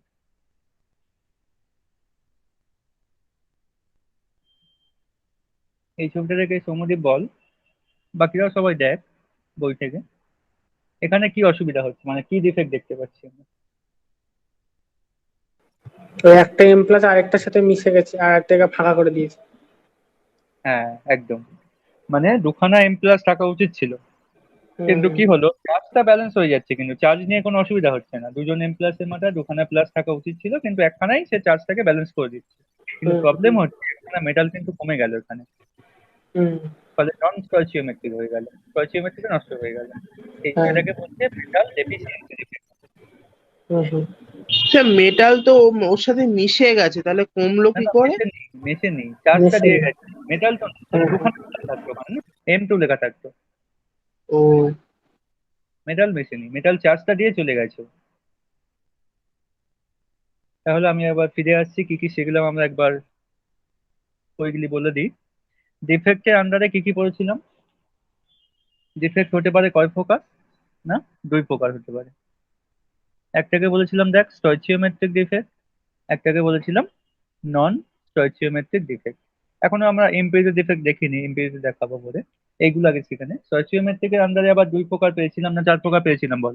মনে আছে কারো স্টয়চিওমেট্রিকের আন্ডারে কয় প্রকার পেয়েছিলাম? স্যার আপাতত তো 2 প্রকার পেয়েছিলাম, ওটাকে দু আবার প্রকার। ওই। Yes, right. তো আমরা ওই মেটাল এক্সেস ওইগুলো বলছি, ওইগুলো পরে বলছি। আমরা শুধু বলছি স্কটকি ডিফেক্ট বলে দিলাম আর ফ্রেঙ্কেল বলে আর দিলাম, ফ্রেঙ্কেল তাহলে কি ডিফেক্ট। অসুবিধা আছে? না স্যার। স্কটকির অপর একটা নাম শিখেছিলাম মনে আছে, ভ্যাকেন্সি ডিফেক্ট। হ্যাঁ স্যার, মনে আছে। আর ফ্রেঙ্কেলের একটা নাম শিখেছিলাম কি, interstitial defect. Interstitial defect. Yes. এবার নন স্টয়চিওমেট্রিক আবার কয় প্রকার পেলাম দেখ, দুই প্রকার পেলাম। একটা হচ্ছে মেটাল এক্সেস হয়ে গেলে ডিফেক্ট হয়ে যাচ্ছে, একটা হচ্ছে মেটাল ডেফিসিয়েন্সি হয়ে গেলে ডিফেক্ট হয়ে যাচ্ছে। তো এখনো পর্যন্ত আমরা এই রকমের ডিফেক্ট গুলো শিখেছি। এইবারে এক প্রকার ডিফেক্ট বাকি আছে, সেইটা করলে আমাদের ডিফেক্ট শেষ হয়ে যাবে, সেটাকে বলবো ইম্পিউরিটি ডিফেক্ট, আইডি। আইডি মানে হচ্ছে ইম্পিউরিটি ডিফেক্ট। সেটা বই থেকে খোলে এবার, 1.123, এই পয়েন্ট দেখ। ওই আবার এনএসিএল ক্রিস্টালকেই দেখাচ্ছি আমি। এনএসিএলটা নিয়েই বেশিরভাগ দেখানো হয় যখনই কোনো ক্রিস্টাল ক্লাস পড়ানো হয়, কারণ এটা ওয়েল নন, তো সবাই আমরা ইউজ করি, সবাই খাওয়া দাওয়া করি এনএসিএল, সেই জন্য সবাই সবাই দেখবি এনএসিএলটা নিয়েই বেশি বলে। তো এই মনে কর একটা ক্রিস্টাল ছিল, যেগুলো ছোট সাইজের হয় সেইগুলো হয় এনএ, আর যেগুলো বড় সাইজের হয় সেইগুলো দেখবি অ্যানায়ন হয়, সেগুলোকে বলা হয় সিএল। এরকম বড় বড় সাইজের হয় সিএল গুলো। এইবার এইটা একটা ভালো ক্রিস্টাল বসেছিল, এর মধ্যে দেখা গেল ওটা থেকে হাইড্রোজেন, ছোট সাইজে একটা হাইড্রোজেন এসে বসে আছে। বা মনে কর ছোট সাইজে একটা কার্বন এসে কোথাও এসে এখানে এসে কার্বন এসে বসে আছে। এটা হচ্ছে হাইড্রোজেন বসে আছে, এটা হচ্ছে কার্বন বসে আছে। তো কি হলো দেখ, বাইরে থেকে যেটা থাকা উচিত ছিল না, এনএ আর সিএল থাকা উচিত ছিল, এগুলো ছিল এনএ, এইগুলো ছিল সিএল, কিন্তু ওর মধ্যে কোথা থেকে হাইড্রোজেন এসে বসে আছে, কোথা থেকে সিএল এসে বসে আছে। সেই জন্য এই টাইপের কোনো ডিফেক্ট সৃষ্টি হলে তাকে বলবো ইম্পিউরিটি ডিফেক্ট বা অশুদ্ধি জনিত ত্রুটি। বুঝে গেল? এটাকে বলা হয় অশুদ্ধি জনিত ত্রুটি। স্যার কি আর একবার বলুন একটু। এনএসিএল এর ক্রিস্টাল ছিল আমাদের কাছে, আচ্ছা অন্যভাবে আঁকছি আমি আবার। এনএসিএল এর ক্রিস্টাল থাকলে কি কি থাকা উচিত ছিল বলতো এনএসিএল এর ক্রিস্টালের মধ্যে, সৃজিত বল। Na+Cl। এনে এনএসিএল, তাই তো? হ্যাঁ। এনএসিএল এইরকম ভাবে থাকা উচিত ছিল, এখানেও মনে কর এনএ, এখানে মনে কর এনে সিএল আছে, এখানে এনে মনে কর এনএ আছে, এখানে আবার সিএল আছে, এখানে আবার এনএ আছে। এইবারে হুম এই ইন্টারস্টিশিয়াল পজিশনে আবার প্রবলেম চলে আসছে, এখানে একটা হাইড্রোজেন এসে বসে আছে, এখানে একটা কার্বন এসে বসে আছে, বাইরে থেকে কোনোভাবে যুক্ত হয়ে গেছে, ক্রিস্টালের মধ্যে ঢুকে গেছে। হুম। তাহলে এখানে একটা ত্রুটি হয়ে গেল, সেইটাকে বলছে অশুদ্ধি জনিত ত্রুটি, মানে বাইরে আচ্ছা। থেকে অন্য কেউ এসে বসে গেল, বা ইম্পিউরিটি, ইংলিশে বলা হয় ইম্পিউরিটি ডিফেক্ট। এবার এখান থেকে ইম্পিউরিটি ডিফেক্ট অত ইম্পর্টেন্ট নয়, কিন্তু একটা কথা লেখা আছে দেখবি, ডোপিং বলে একটা কথা লেখা আছে, এইটা একটু ইম্পর্টেন্ট এখানে। ডোপিং, ডোপিং এর সংজ্ঞা দিয়েছে দেখ, যে পদ্ধতিতে কোনো বিশুদ্ধ ক্লাসের মধ্যে স্বল্প পরিমাণে বহিরাগত পদার্থ যোগ করে উক্ত ক্লাসের ত্রুটির সৃষ্টি করা হয় তাকে বলা হয় ডোপিং। পেয়েছিস সবাই বই থেকে? 24 নম্বর পেজে ডান দিকে উপরের দিকে দেখ। হ্যাঁ স্যার, পেয়েছি। তো ডোপিং এর সংজ্ঞাটা একটু জেনে নিস, মানে মনে কর একটা ভালো ক্রিস্টাল ছিল, ভালো ক্রিস্টালের মধ্যে তুই বাইরে থেকে কোনো একটা বহিরাগত পদার্থ কিনে দিচ্ছিস, হাইড্রোজেন বা কার্বন কিনে দিচ্ছিস এনএসিএল ক্রিস্টালের মধ্যে, তাকে বলবো, এই পদ্ধতির নাম হচ্ছে ডোপিং পদ্ধতি। তো এই ডেফিনেশনটা জেনে রাখিস, যদি কখনো কাজে লাগে, আর কিছু এখান থেকে না জানলেও চলবে। আমরা একদম শেষের দিকে চলে এসেছি এই চ্যাপ্টারে, 25 নম্বর পেজে চলে আয়, 1.13 এই পয়েন্ট এবারে। Electrical property of solid. একটা সলিড ইলেকট্রিক্যাল প্রপার্টি দেখাতে পারে, তো তাদেরকে আমরা তিন ভাগে ভাগ করতে পারি, মানে কেমন ভাবে ইলেকট্রিক্যাল প্রপার্টি দেখা যাবে দেখাবে সেইগুলো নিয়ে ডিসকাশন করব। 1 নম্বর হচ্ছে কন্ডাক্টর বলা হয়, 2 নম্বর হচ্ছে ইনসুলেটর, আর 3 নম্বর হচ্ছে সেমি কন্ডাক্টর। এগুলো ফিজিক্সেও পড়বি। কন্ডাক্টরের বাংলা জানিস কেউ?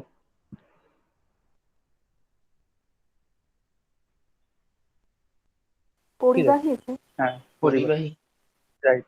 কন্ডাক্টর মানে হচ্ছে পরিবাহী, মানে তড়িৎকে পরিবহন করতে পারে, ইলেকট্রিসিটিকে বা ম্যাগনেটিক কোনো ম্যাগনেটিক প্রপার্টিকে পরিবহন করতে পারে, মানে এক জায়গা থেকে আরেক জায়গায় নিয়ে যাবে। তুই যখন ইলেকট্রিক্যাল কারেন্টকে নিয়ে আসিস, তখন কাকে কাকে মানে কার মধ্যে দিয়ে নিয়ে আসিস জানিস? সেখানে কন্ডাক্টর হিসেবে কে ইউজ করে? যে ইলেকট্রিক্যাল ওয়্যার তার। থাকে না, তার থাকে, ইয়েস।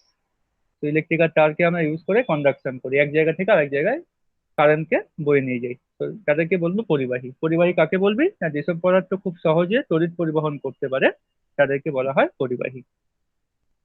কেন তড়িৎ পরিবহন করতে পারে না, তাদের মধ্যে দিয়ে ইলেকট্রন গুলি মুক্তভাবে চলাচল করতে পারে। অ্যাকচুয়ালি কারেন্ট যে দেখি আমরা, মনে কর এ থেকে বি, এ থেকে বি এর মধ্যে এইদিকে যদি কারেন্ট যায়, ইলেকট্রন কোন দিকে প্রবাহিত হয় জানিস?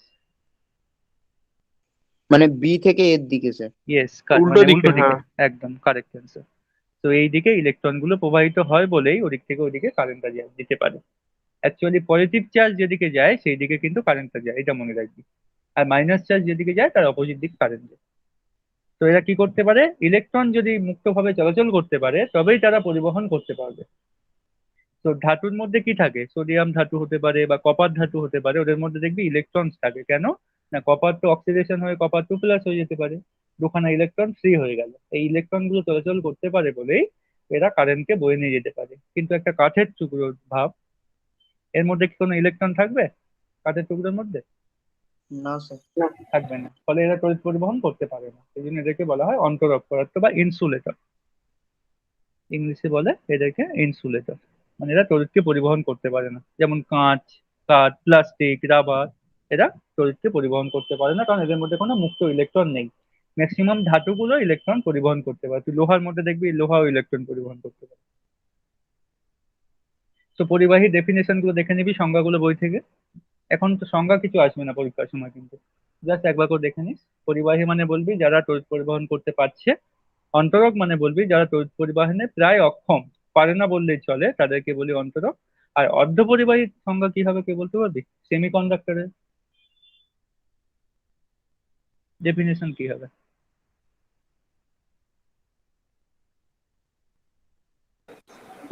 স্যার অর্ধেক যাবে অর্ধেক যাবে না। মানে বেশি তড়িৎ পরিবহন করতে পারবে না, সংজ্ঞাটা লেখা আছে দেখ। আবার অন্তরকও বলতে পারবো না, মানে একেবারে যে পারবে না তা না। ডেফিনেশনটা লেখা আছে, যেসব কঠিন পদার্থ তড়িতের উত্তম পরিবাহী বা উত্তম অন্তরক নয়, মানে খুব ভালো পরিবহনও করতে পারছি না, খুব ভালো মানে একেবারে পাচ্ছি না তাও নয়, তাদেরকে, তাদের তড়িৎ পরিবাহিতার মান কি হবে, পরিবাহীর মতো এত ভালো হবে না, আবার অন্তরকের মতো এত খারাপও হবে না, মিডিয়াম মাঝামাঝি জায়গায় থাকলে তাদেরকে বলবো সেমিকন্ডাক্টর। সেমিকন্ডাক্টর এক্সাম্পল মনে রাখবি, জার্মেনিয়াম এন্ড সিলিকন, এইগুলোকে বলা হয় সেমিকন্ডাক্টর। এখান থেকে কিছু কোশ্চেন কিছু আসবে না, একবার জাস্ট দেখে নিবি। জানিস এগুলো জানা জিনিস, ফিজিক্সেও পড়বি এগুলো ডিটেলসে। তো আমরা ব্যান্ড থিওরিটা একবার দেখে নিই।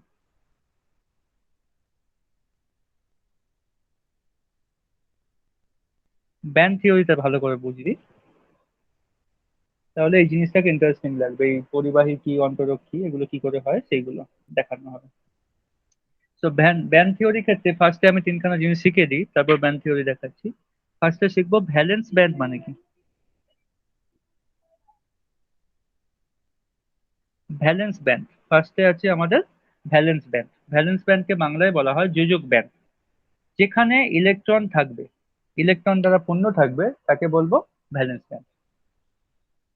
ঠিক আছে, তাহলে যেখানে ইলেকট্রন থাকবে যে ব্যান্ডে, আমি তোকে দুখানা ব্যান্ড রেখে দেখাচ্ছি, এইগুলোকে বলা হয় ব্যান্ড। তো নিচের অংশটা কি হয়, ইলেকট্রন পূর্ণ থাকে, তাহলে এই ব্যান্ডটাকে আমি কি বলবো, ভ্যালেন্স ব্যান্ড বলবো। ব্যান্ডের বাংলা কি বলে, একটা পটি না কি একটা বলে, দেখে নিস পরে বই থেকে, আমি জানি না। ভ্যালেন্স ব্যান্ড মানে মনে রাখবি তাহলে কি, যেখানে ইলেকট্রন দ্বারা পূর্ণ থাকে তাকে বলবো ভ্যালেন্স ব্যান্ড। আর কন্ডাকশন ব্যান্ড কাকে বলবি, যেখানে ইলেকট্রন থাকে না মানে ফাঁকা জায়গা, তাকে বলবো কন্ডাকশন ব্যান্ড। এগুলো পেয়েছিস কি সবাই, পেজ নম্বর 26-এ আছে, হুম দেখে নে হুম। একবার। ভ্যালেন্স ব্যান্ড মানে কি, যেখানে ইলেকট্রন দ্বারা পূর্ণ থাকবে তাকে বলবি ভ্যালেন্স ব্যান্ড, আর যেখানে ইলেকট্রন থাকে না ফাঁকা জায়গা তাকে বলবি কন্ডাকশন ব্যান্ড। ঠিক আছে, বুঝে গেল? এইবার বলছে একটা ফরবিডেন এনার্জি গ্যাপ বা নিষিদ্ধ শক্তি অঞ্চল কাকে বলে। এবার দেখা কি ছবি আঁকবো। তাহলে এখানে আমাদের কি আছে, এখানে আছে ভ্যালেন্স ব্যান্ড, তার উপরে যদি এইভাবে থাকে কন্ডাকশন ব্যান্ড। ভ্যালেন্স ব্যান্ডে কি বলেছিলাম আমি, ইলেকট্রন দ্বারা পূর্ণ থাকে, এখানে ইলেকট্রন দ্বারা পূর্ণ আছে, আর কন্ডাকশন ব্যান্ড ফাঁকা। এবারে এদের মধ্যে যে গ্যাপ, এই গ্যাপটাকে বলছে নিষিদ্ধ শক্তি অঞ্চল, বা ইংলিশে বলছে দেখ ফরবিডেন এনার্জি গ্যাপ। তাহলে এদের মধ্যে যে গ্যাপ, এই গ্যাপটাকে কি বলছি আমরা? নিষিদ্ধ শক্তি অঞ্চল। বুঝে গেল? এগুলো বুঝতে পেরেছিস কি সবাই? হ্যাঁ স্যার পেজ নাম্বার পেরেছি। 26। আচ্ছা, এইবারে আমি কন্ডাক্টর, সেমিকন্ডাক্টর, ইনসুলেটরটা এই ব্যান্ড থিওরি দিয়ে বোঝাবো। ফার্স্টে আমি বোঝাচ্ছি কন্ডাক্টর। কন্ডাক্টরের একটা ছবি আঁকবো ফার্স্ট, দেখ। সেটা তোরা বই থেকেও দেখতে পারিস, পিকচার 1.32 তে দেওয়া আছে। এখানে এই হচ্ছে ভ্যালেন্স ব্যান্ড, আর তার জাস্ট উপরেই থাকবে কন্ডাকশন ব্যান্ড। মানে কোনো গ্যাপ থাকবে না। নিষিদ্ধ শক্তি অঞ্চল কি থাকছে তাহলে কোনো? দেখতো এখানে না স্যার থাকছে না। থাকছে না।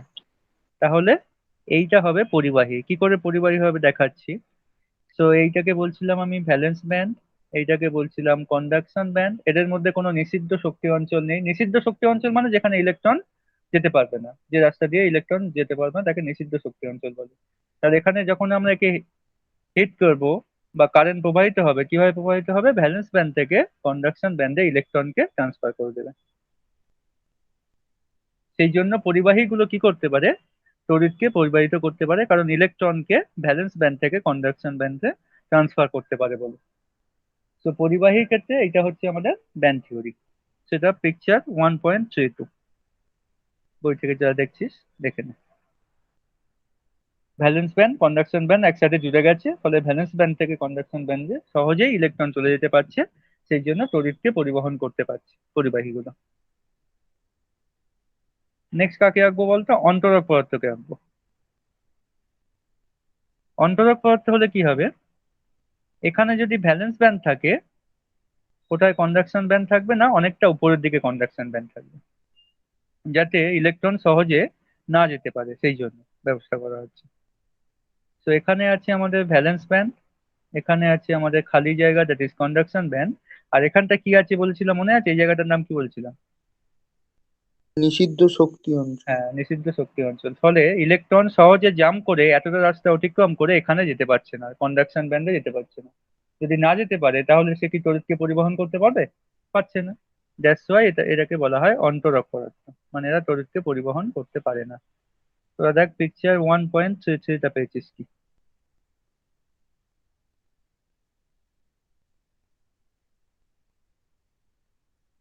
এবার কি শিখবো? কে বাকি আছে আমাদের? দোকানে হয়ে গেছে, পরিবাহী হয়ে গেছে, অন্তরক হয়ে গেছে। সেমিকন্ডাক্টর।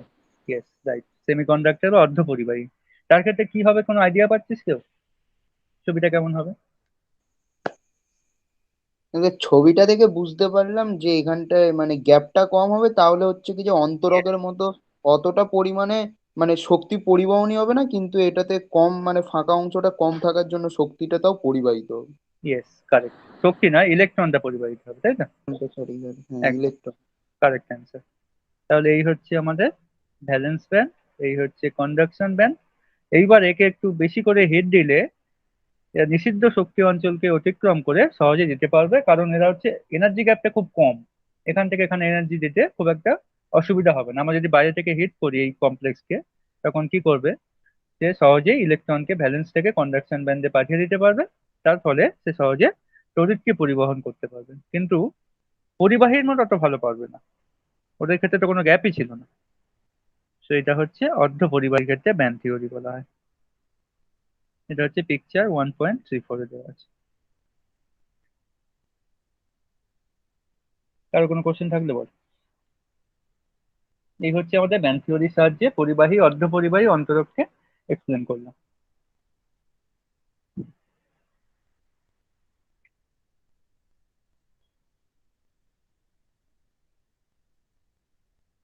ওকে, আই থিঙ্ক নেই কোশ্চেন কোনো।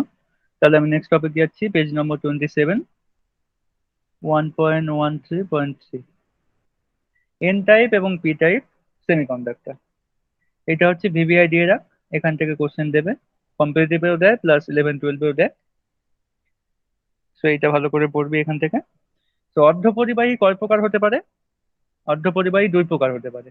একটা হচ্ছে এন টাইপ সেমিকন্ডাক্টর, একটা হচ্ছে P type semiconductor. N type semiconductor মানে মনে রাখবি এক্ষেত্রে ইলেকট্রন পরিবহন করে যারা তারা হচ্ছে ইলেকট্রন, মানে তড়িৎকে পরিবহন করতে সাহায্য করে সে হচ্ছে ইলেকট্রন। আর পি টাইপের ক্ষেত্রে হোল, হোল মানে কোনো গর্ত থাকলে সে তড়িৎকে পরিবহন করতে সাহায্য করে।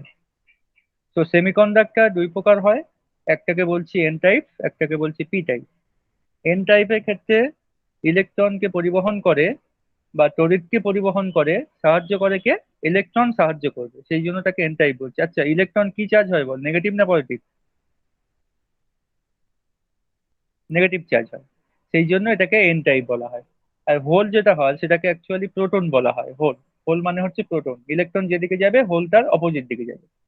তো এটা হচ্ছে প্রোটন বলে এটাকে বলা হয় পি টাইপ সেমিকন্ডাক্টর। আমি এক এক করে এক্সপ্লেন করবো এগুলো। ফার্স্টে আমি এন টাইপটাকে এক্সপ্লেন করছি, দেখ। এন টাইপ সেমিকন্ডাক্টর ফার্স্টে জানতে হবে, একটা ছবি সবাই দেখতে পাচ্ছিস, দেখ পিকচার 1.35, এই ছবিটা সবাই দেখতে পাচ্ছিস? আচ্ছা আমি এখান থেকেও দেখাচ্ছি, সমদ্বীপ তো দেখতে পাবো না, তোরা বই থেকে দেখ, আমি সমদ্বীপের জন্য এখান থেকে দেখাচ্ছি।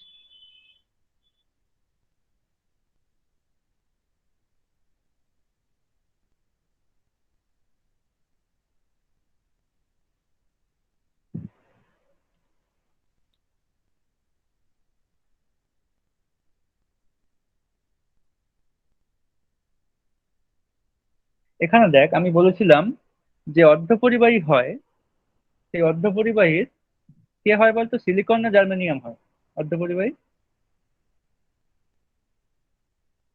জার্মানি। সিলিকনও হতে পারে জার্মেনিয়াম হতে পারে, দুজনেই অর্ধপরিবাহী বলা হয়। তাহলে এখানে দেখ ফার্স্টে যে ছবিটা দেওয়া আছে বিশুদ্ধ সিলিকনের ক্লাস, লেফট হ্যান্ড সাইডে যেটা দেওয়া আছে সেটাকে কি বলবো, বিশুদ্ধ অর্ধপরিবাহী বলবো নাকি এন টাইপ বা পি টাইপ কিছু একটা বলবো? আগে এই কোশ্চেনটা বল। বিশুদ্ধ। বিশুদ্ধ অর্ধপরিবাহী মানে ওখানে দেখতে পাচ্ছিস শুধু সিলিকন আছে না জার্মেনিয়াম, এখানে তো সিলিকন আছে তাই সিলিকন বলছি আমরা। এইবার তুই যখন সিলিকন ক্লাসের মধ্যে পি কে ডোপিং করছিস, ডোপিং মানে মনে পড়ছে, ডোপিং মানে কি শিখেছিলাম? হ্যাঁ স্যার, যখন মানে বাইরে থেকে কোনো কণাকে মানে সেই বস্তুটার মধ্যে এনে যখন বসাবো হ্যাঁ হ্যাঁ সেটাকেই correct। ডোপিং। হ্যাঁ বাইরে থেকে কোনো কণা মানে সিলিকন হচ্ছে না, কিন্তু অন্য কিছু ওই যে একটা। হুম। Right. তাহলে এখানে আমরা ফসফরাসকে বসিয়ে দিচ্ছি। এখানে দেখ, তুই যা দেখতে পাচ্ছিস কি, দেখ ফসফরাসকে মাঝখানে এনে বসিয়ে দিলাম, তাহলে এটা ডোপিং হয়ে গেল। এবং ডোপিং হয়ে গিয়ে কি হয়ে গেল, এটা এন টাইপ সেমিকন্ডাক্টর হয়ে গেল। কেন দেখ, ফসফরাসের ভ্যালেন্স ইলেকট্রন কতগুলো হয় কেউ জানিস? না স্যার, পারবো না। ফসফরাসের যোজক ইলেকট্রন কতগুলো হয়? 7টা। না, ভুল। বাকি কেউ পারিস কি দেখি? 5টা। 5টা, কারেক্ট অ্যান্সার। তো ফসফরাসের ক্ষেত্রে, ফসফরাস হচ্ছে নাইট্রোজেনের নিচে থাকে, নাইট্রোজেন দেখবি 5টা ভ্যালেন্স ইলেকট্রন থাকে। ভ্যালেন্স ইলেকট্রন বলছি আমি, সমুদ্রে যোজক ইলেকট্রন, ঠিক আছে? টোটাল ইলেকট্রন দিকে থাকে। তো ফসফরাসের ক্ষেত্রে 5টা ভ্যালেন্স ইলেকট্রন থাকবে। আর সিলিকনের ক্ষেত্রে কত থাকে কেউ জানিস? সিলিকনের কত হয়?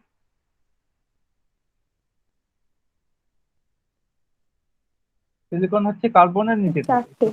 হ্যাঁ কারেক্ট। তো কার্বনের নিচে থাকলে কার্বনের যেহেতু 4খানা ভ্যালেন্স ইলেকট্রন হয়, সিলিকনেরও 4খানা ভ্যালেন্স ইলেকট্রন থাকে।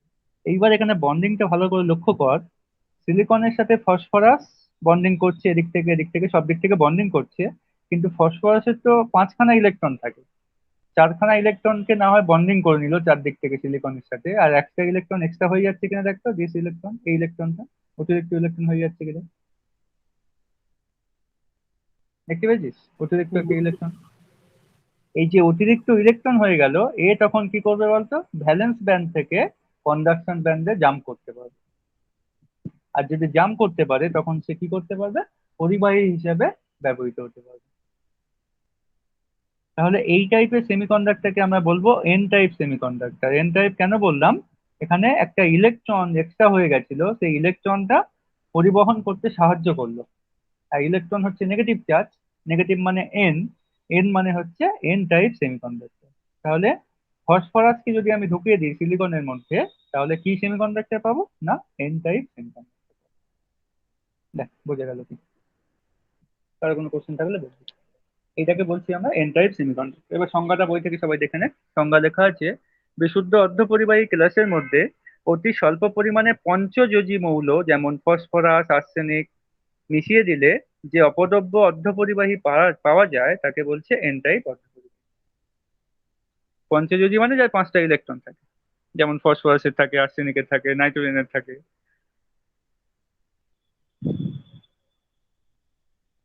শায়ন বুঝতে পারলি এবার এন টাইপ হ্যাঁ স্যার, সেমিকন্ডাক্টর? বুঝে গেছি। হ্যাঁ স্যার। আচ্ছা, কারেক্ট।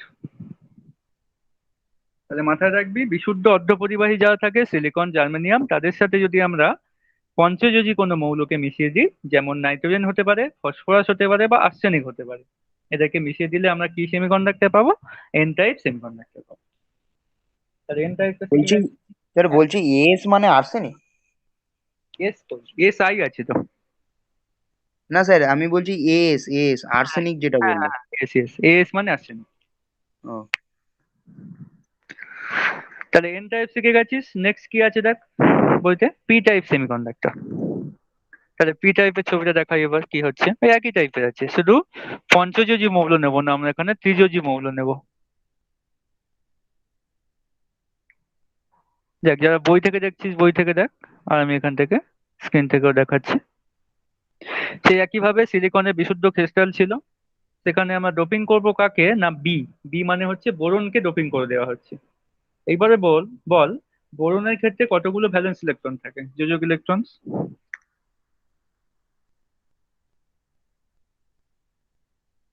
3টে। 10টে ভ্যালেন্স ইলেকট্রন থাকে, রাইট। তাহলে বোরন কি সব চারপাশে সিলিকনের সাথে বন্ড করতে পারবে না একটা বন্ড কোনোভাবে ফাঁকা থাকবে? ফাঁকা থাকবে। ইয়েস। তো এইটা দেখ, একটা ছবি দেখতে পাচ্ছি, হোল তৈরি হয়েছে, এখানে একটা গর্ত তৈরি হয়েছে, কারণ এখানে বোরন কোনো ইলেকট্রন দিতে পারেনি। সিলিকন দিচ্ছিল কিন্তু বোরন কোনো ইলেকট্রন দিতে পারেনি, ফলে একটা কি সৃষ্টি হলো, এখানে হোল সৃষ্টি হলো বা গর্ত সৃষ্টি হলো। ফলে এই বন্ডিংটা দুর্বল হয়ে গেল। এইবারে এই হোলটা আস্তে আস্তে একে অপরের মধ্যে দিয়ে চলতে থাকবে।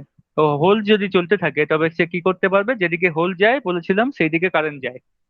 মনে রাখবি, ইলেকট্রন যেদিকে যায় তার অপোজিট দিকে কারেন্ট যায়। আর হোল বা প্রোটন যেদিকে যায়, হোল মানে actually positive charge, so hole যেদিকে যাবে সেই দিকে কারেন্ট যাবে। তো এই হোল কি করবে, এক জায়গা থেকে আরেক জায়গায় যেতে পারবে, তার ফলে কারেন্টটাকে পরিবাহিত করতে পারবে। এবং এই টাইপের সেমিকন্ডাক্টর, হ্যাঁ বল। ডট গুলো কি ইলেকট্রন? হ্যাঁ, ডটগুলো হচ্ছে ইলেকট্রন, বোরন একটা দিচ্ছে, সিলিকন একটা দিচ্ছে, দিয়ে bonding বুঝতে করছে। হ্যাঁ।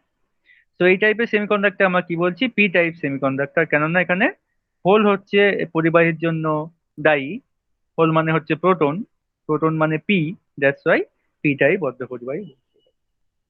তো এই হচ্ছে আমাদের এন টাইপ এবং পি টাইপ পরিবাহী। তাহলে পি টাইপ পরিবাহী পেতে গেলে আমাদের কাকে ডোপিং করতে হয় বলতো, পঞ্চযোজী মৌল না ত্রিযোজী মৌল? পি টাইপ ইংরেজি। পেতে গেলে স্যার পঞ্চযোজী মৌল। না, পি টাইপ পেতে গেলে ও ত্রিযোজী। আচ্ছা, এটা পি টাইপ না? হ্যাঁ। আচ্ছা, এটা এন টাইপ। বুঝতে হুম পারিনি। হুম। তো ত্রিযোজী মৌল কে কে হয়, বোরন হয়, অ্যালুমিনিয়াম হয়, এরা হচ্ছে ত্রিযোজী মৌল। যেটা গ্রুপ নম্বর 13-এ থাকে, 13 নম্বর শ্রেণীতে থাকে, দেখবি ত্রিযোজী মৌলগুলো ভ্যালেন্স ইলেকট্রন 10টে হয়। তো আমরা শিখে গেলাম কি কি টাইপের সেমিকন্ডাক্টর হতে পারে, এইটা কিন্তু ইম্পর্টেন্ট একটা জায়গা, ভিবিআই দিয়ে রাখ, P type and N type semiconductor. আর কি আছে আমাদের, ম্যাগনেটিক প্রপার্টি, এটা করলে চ্যাপ্টারটা শেষ হয়ে যাবে।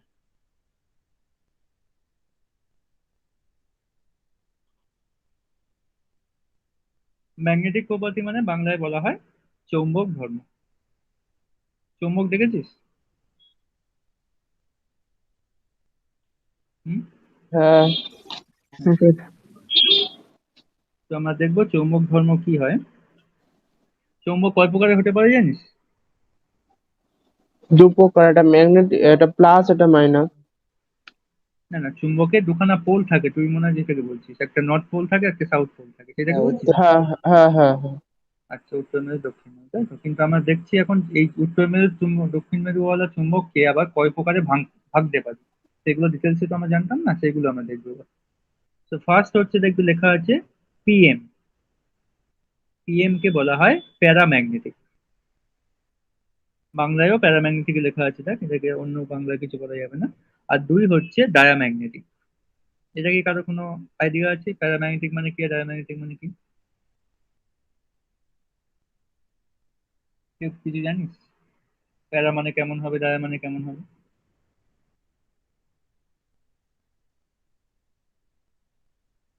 আমি একে দেখাচ্ছি তাহলে। মনে কর তোর কাছে তোমাদের জানিস?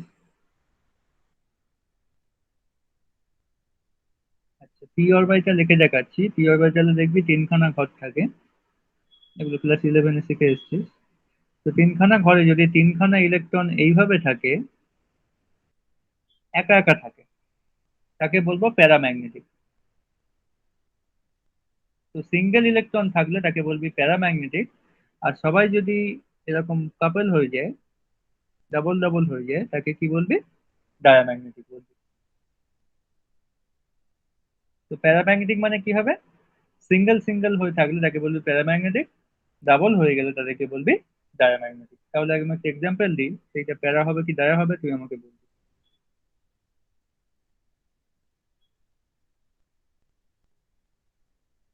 এই কমপ্লেক্সটাকে কি বলবো বল, প্যারা না ডায়া?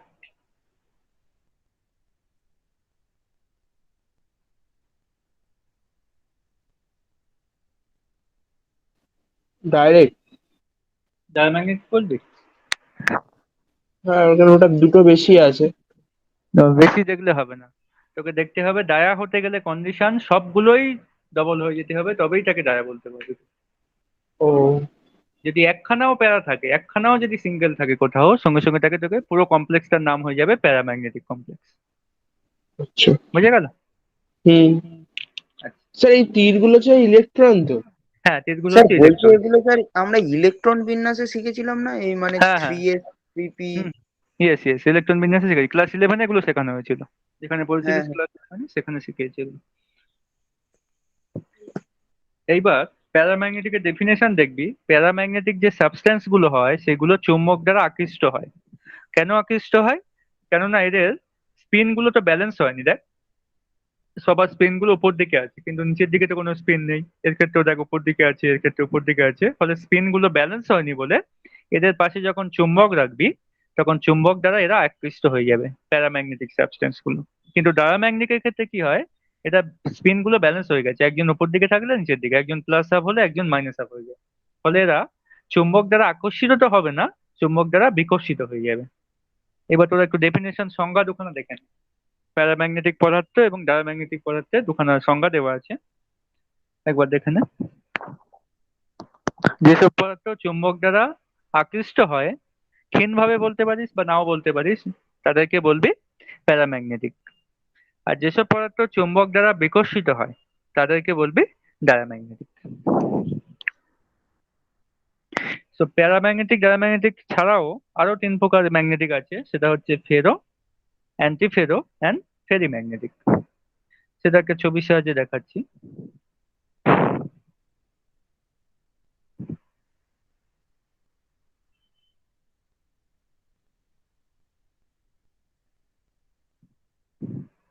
দেখ, একটা ছবির সাহায্যে দেখাচ্ছি, তোরা দেখ, বই থেকেও দেখতে পারিস। চিত্র 1.37-এ আছে। আচ্ছা, বই থেকে দেখাই তাহলে সুবিধা হবে তোর। ফালতু সময় নষ্ট করে আনবো না আমি, হ্যাঁ?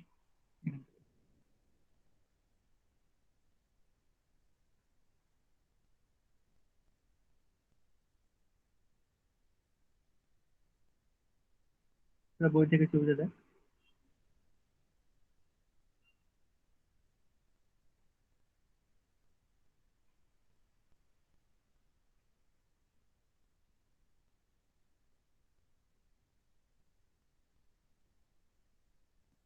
এখানে দেখ, যে বি নম্বরের ছবিটা দেওয়া আছে, সবার স্পিন গুলো। আচ্ছা, এটাকে দেখে প্যারাম্যাগনেটিক না ডায়াম্যাগনেটিক মনে হচ্ছে বলতো? বি, বিটাকে আগে দেখ। প্যারা। প্যারাম্যাগনেটিক। প্যারাম্যাগনেটিক। এবার সবার স্পিন গুলো দেখ একই দিকে আছে, সবাই উপরের দিকে আছে। তো হুম। সবার স্পিন গুলো যদি প্যারাম্যাগনেটিকের ক্ষেত্রে আবার সবার স্পিন গুলো যদি উপর দিকে থাকে, তাকে বলবি ফেরোম্যাগনেটিক। তাহলে এই যে বি আছে, বি ছবিটা হচ্ছে ফেরোম্যাগনেটিক। দেন চলে সি।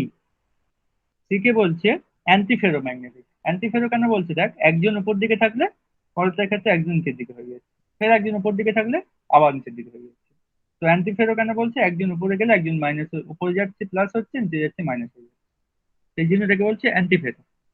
আর লাস্টে আছে একটা ফেরি ম্যাগনেটিক। ফেরি ম্যাগনেটিক দেখ, তিনজন উপর দিকে আছে, একজন নিচের দিকে আছে।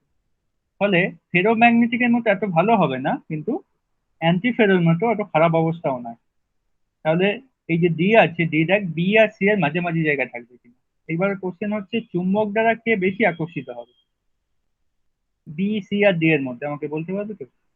বি সি আর ডি এর মধ্যে চুম্বক দ্বারা কে বেশি আকর্ষিত হবে, কোন সি পদার্থ? এরটা, সি এরটা। না, হয়নি। বি। বি। কেননা সবার স্পিন গুলো তো একই দিকে আছে, তাহলে অনেকটা বেশি হয়ে যাচ্ছে এটার মান না, সেই জন্য। আচ্ছা আচ্ছা কিন্তু সি এর ডি এরটা যা বলছি সেটা একটা ক্যান্সেল হয়ে যাচ্ছে, দুখানার জন্য মান পাবো এখানে, একটা উপর দিকে একটা নিচের দিকে ক্যান্সেল হয়ে যাবে। আচ্ছা এই আচ্ছা। জন্য ডি এর যেটা হবে সেটা একটু হলেও কমে যাবে। আর সি এর ক্ষেত্রে ভ্যালুটা কিছুই পাবো না, চুম্বক দ্বারা আকৃষ্ট হবে না বললেই চলে। ফলে এদের স্যার। ক্ষেত্রে, এবার এদের ক্ষেত্রে আমরা কি বার করতে পারি, চৌম্বক ভ্রামক। সেটা একটু দেখিয়ে দিই, এখানে তো করা নেই। চৌম্বক ভ্রামকটা কি করে বার করে, একটা সূত্র আছে, mu is equal to √n × n+2 BM. BM মানে হচ্ছে বোর ম্যাগনেটন, যেমন একক হয় না, 1 কিলো চিনি দাও বা 1 লিটার তেল দাও, সেই রকম চৌম্বক ভ্রামকের একক হচ্ছে বোর ম্যাগনেটন বা বিএম বলা হয়। আর এর মানে হচ্ছে number of unpaired electron. Unpair electron মানে কোনগুলো বলতো, যেগুলো সিঙ্গেল ইলেকট্রন থাকে তাদেরকে বলা হয় আনপেয়ার ইলেকট্রন। আর যেগুলো দুখানা থাকে সেগুলোকে বলা হয় পেয়ার ইলেকট্রন। পেয়ার মানে দুখানা হয়ে গেছে, সেই জন্য পেয়ার ইলেকট্রন। তাহলে চৌম্বক ভ্রামক, আর মিউ মানে হচ্ছে চৌম্বক ভ্রামক, বাংলায় বলে, ইংলিশে বলে ডাইপোল মোমেন্ট, চৌম্বক ভ্রামক। এবার দেখ তাহলে কার ক্ষেত্রে চৌম্বক ভ্রামকের মান বেশি হবে, আমাকে বল, বি, সি না ডি?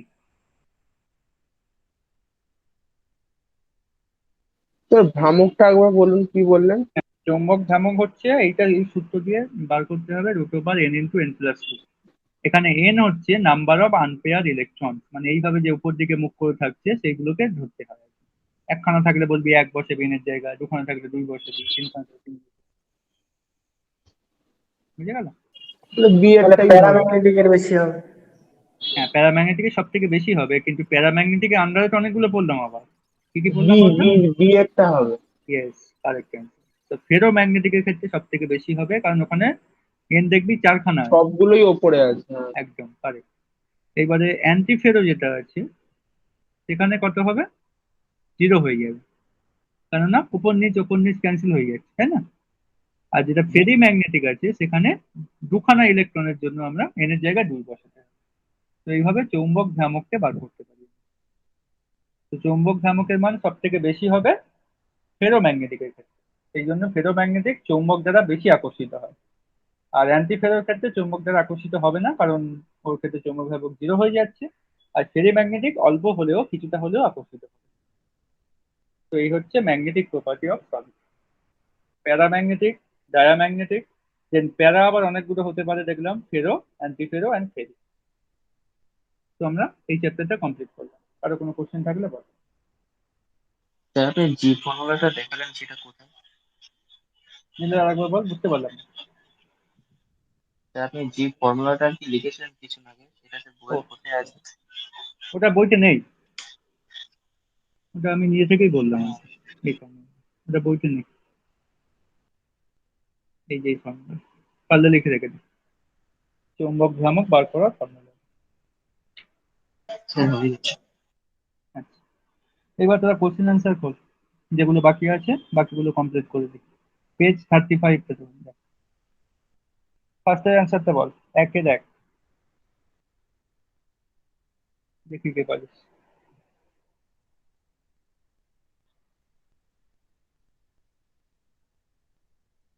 2015 সালের কোশ্চেন, একে দেখ।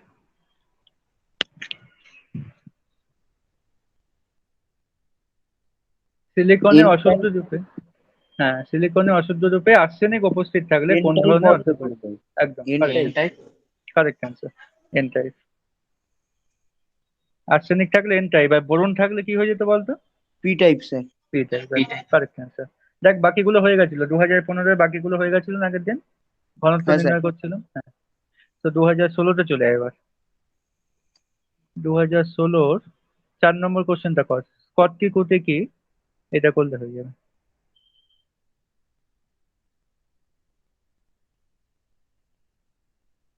স্কটকি ইফেক্ট কি সেটা জিজ্ঞাসা করছি, 1 নম্বর একটা কোশ্চেন দিয়েছি, কি লিখবি তাহলে?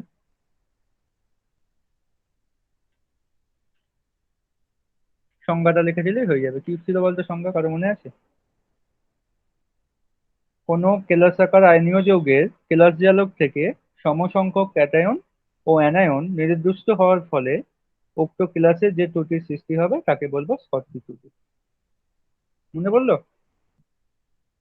পেজ হ্যাঁ নম্বর স্যার। 21-এ পেজ নম্বর 21-এ সংজ্ঞা লেখা আছে, এবং একটা এক্সাম্পল দিয়ে দিবি, এজিবিআর এর এক্সাম্পলটা দিয়ে দিবি, তাহলে কাজ হয়ে যাবে। এজিবিআর সেঙ্কেল পড়লেও এজিবিআর দিয়ে দিবি, স্কটকি পড়লেও এজিবিআর দিয়ে দিবি। ব্যাস, এভাবে লিখে দিলে 1 নম্বর পেয়ে যাবে। দেন 2017 চলে আয়, 2016 বাকি কোশ্চেন গুলো কিন্তু আগের দিন হয়ে গেছিল। 2017 চলে আয়, 6-এর 1। ফেরোম্যাগনেটিক পদার্থ কাকে বলে?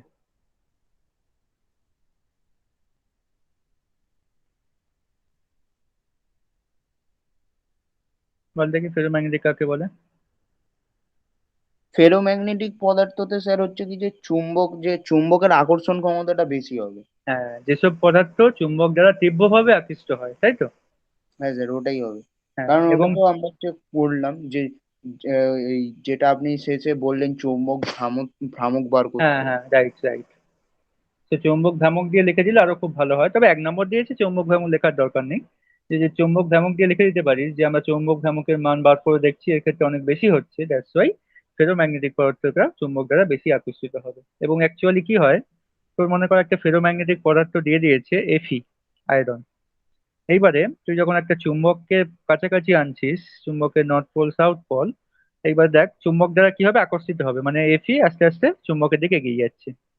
এইবার চুম্বক তুই সরিয়ে নিয়ে চলে গেছিস, চুম্বককে এখান থেকে সরিয়ে নিয়ে চলে গেছিস, তবুও এফির মধ্যে কিছু পরিমাণ কিছুটা চৌম্বক হচ্ছে, ধর্ম হ্যাঁ, থেকে ধর্ম যাবে। থেকে যাবে। ইয়েস, সেই জন্য লেখা আছে দেখ বইতে সংজ্ঞাতে, চৌম্বক ক্ষেত্র প্রত্যাহার করে নিলেও পদার্থের চুম্বকত্ব বজায় থাকে, তাদেরকে বলা হয় ফেরোম্যাগনেটিক। তো এটা 1 নম্বর হয়ে গেল। দেন কি আছে, দেন 6-এর 2-এরটা হয়ে গেছিল, 7-এর 1-এরটা বল দেখি। আয়নীয় ক্লাসে কোন ধরনের ত্রুটি ঘনত্বের পরিবর্তন ঘটায় না? স্যার ফ্রেন্কেল ত্রুটি। ফ্রেঙ্কেল ত্রুটি। ফ্রেঙ্কেল ত্রুটি ছিল, হ্যাঁ রাইট, ফ্রেঙ্কেল ত্রুটি, কারেক্ট। বাহ। কারণ আয়নীয় কেলাস হিসেবে ফ্রেঙ্কেল ত্রুটিই দেখা, আর হুম। ওটা সমযোজী গঠনে ছিল শর্ট। হ্যাঁ হ্যাঁ। দেন হচ্ছে 2018 চলে আয় এবার, বাকিগুলো হয়ে গেছিল আমাদের। 9-এরটা কর। NaCl ক্লাস জালকে Na প্লাস কে আয়নকে বেষ্টন করে কতগুলি Cl মাইনাস থাকে? এটা সৌম্যদীপ ভালো বলতে পারবে, সৌম্যদীপ বলতো। সেটা সেই প্রথম দিন থেকে বলে আসছিস কি মনে আছে? হ্যাঁ, কারেক্ট।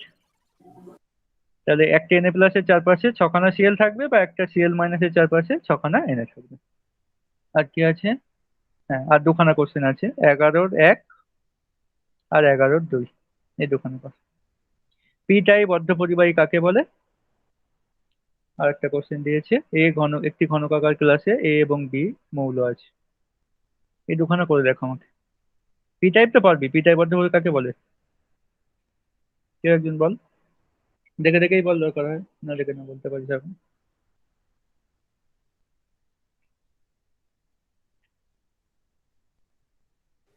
স্যার এই মানে ত্রিজোড় মৌলগুলো একটা ইলেকট্রন দিতে না পারলে।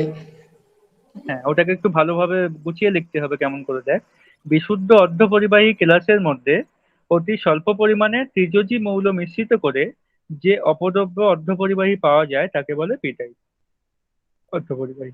এইভাবে একটু গুছিয়ে লিখতে হবে, বুঝতে পারলে? হ্যাঁ স্যার। আচ্ছা, দেন এই অঙ্কটা পারিস কি দেখতো। একটি ঘনকাকার ক্লাসে এ এবং বি মৌল আছে, বি একক কোষের কৌণিক বিন্দুতে অবস্থান করে, তাহলে বি কতগুলো কণা হবে বল। বলছে বি একক কোষের কৌণিক বিন্দুতে অবস্থান করছে, তাহলে বি এর ক্ষেত্রে কতগুলি কণা হবে?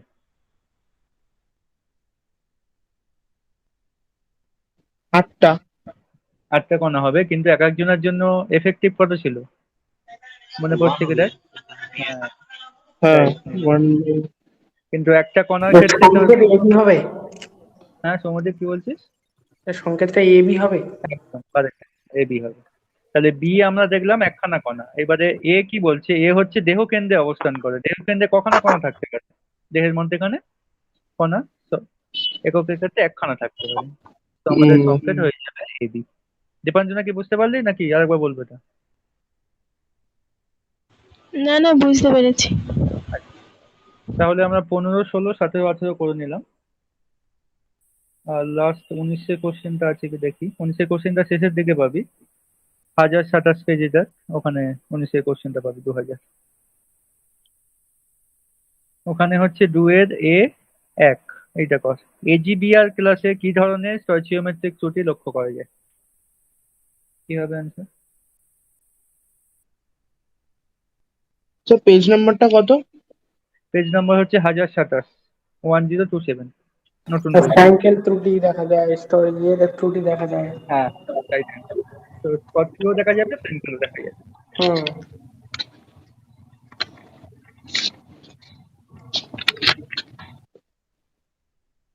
দেন কি আছে দেখ, আর কিছু আছে কি? আর মনে হয় কিছু নেই। না, আর কিছু নেই। তাহলে আমরা এই চ্যাপ্টারটা কমপ্লিট করলাম পুরোটা। কোশ্চেন অ্যান্সারও হয়ে গেল। নেক্সট দিন একটা এক্সাম নিয়ে নেবো এই চ্যাপ্টারটার উপর।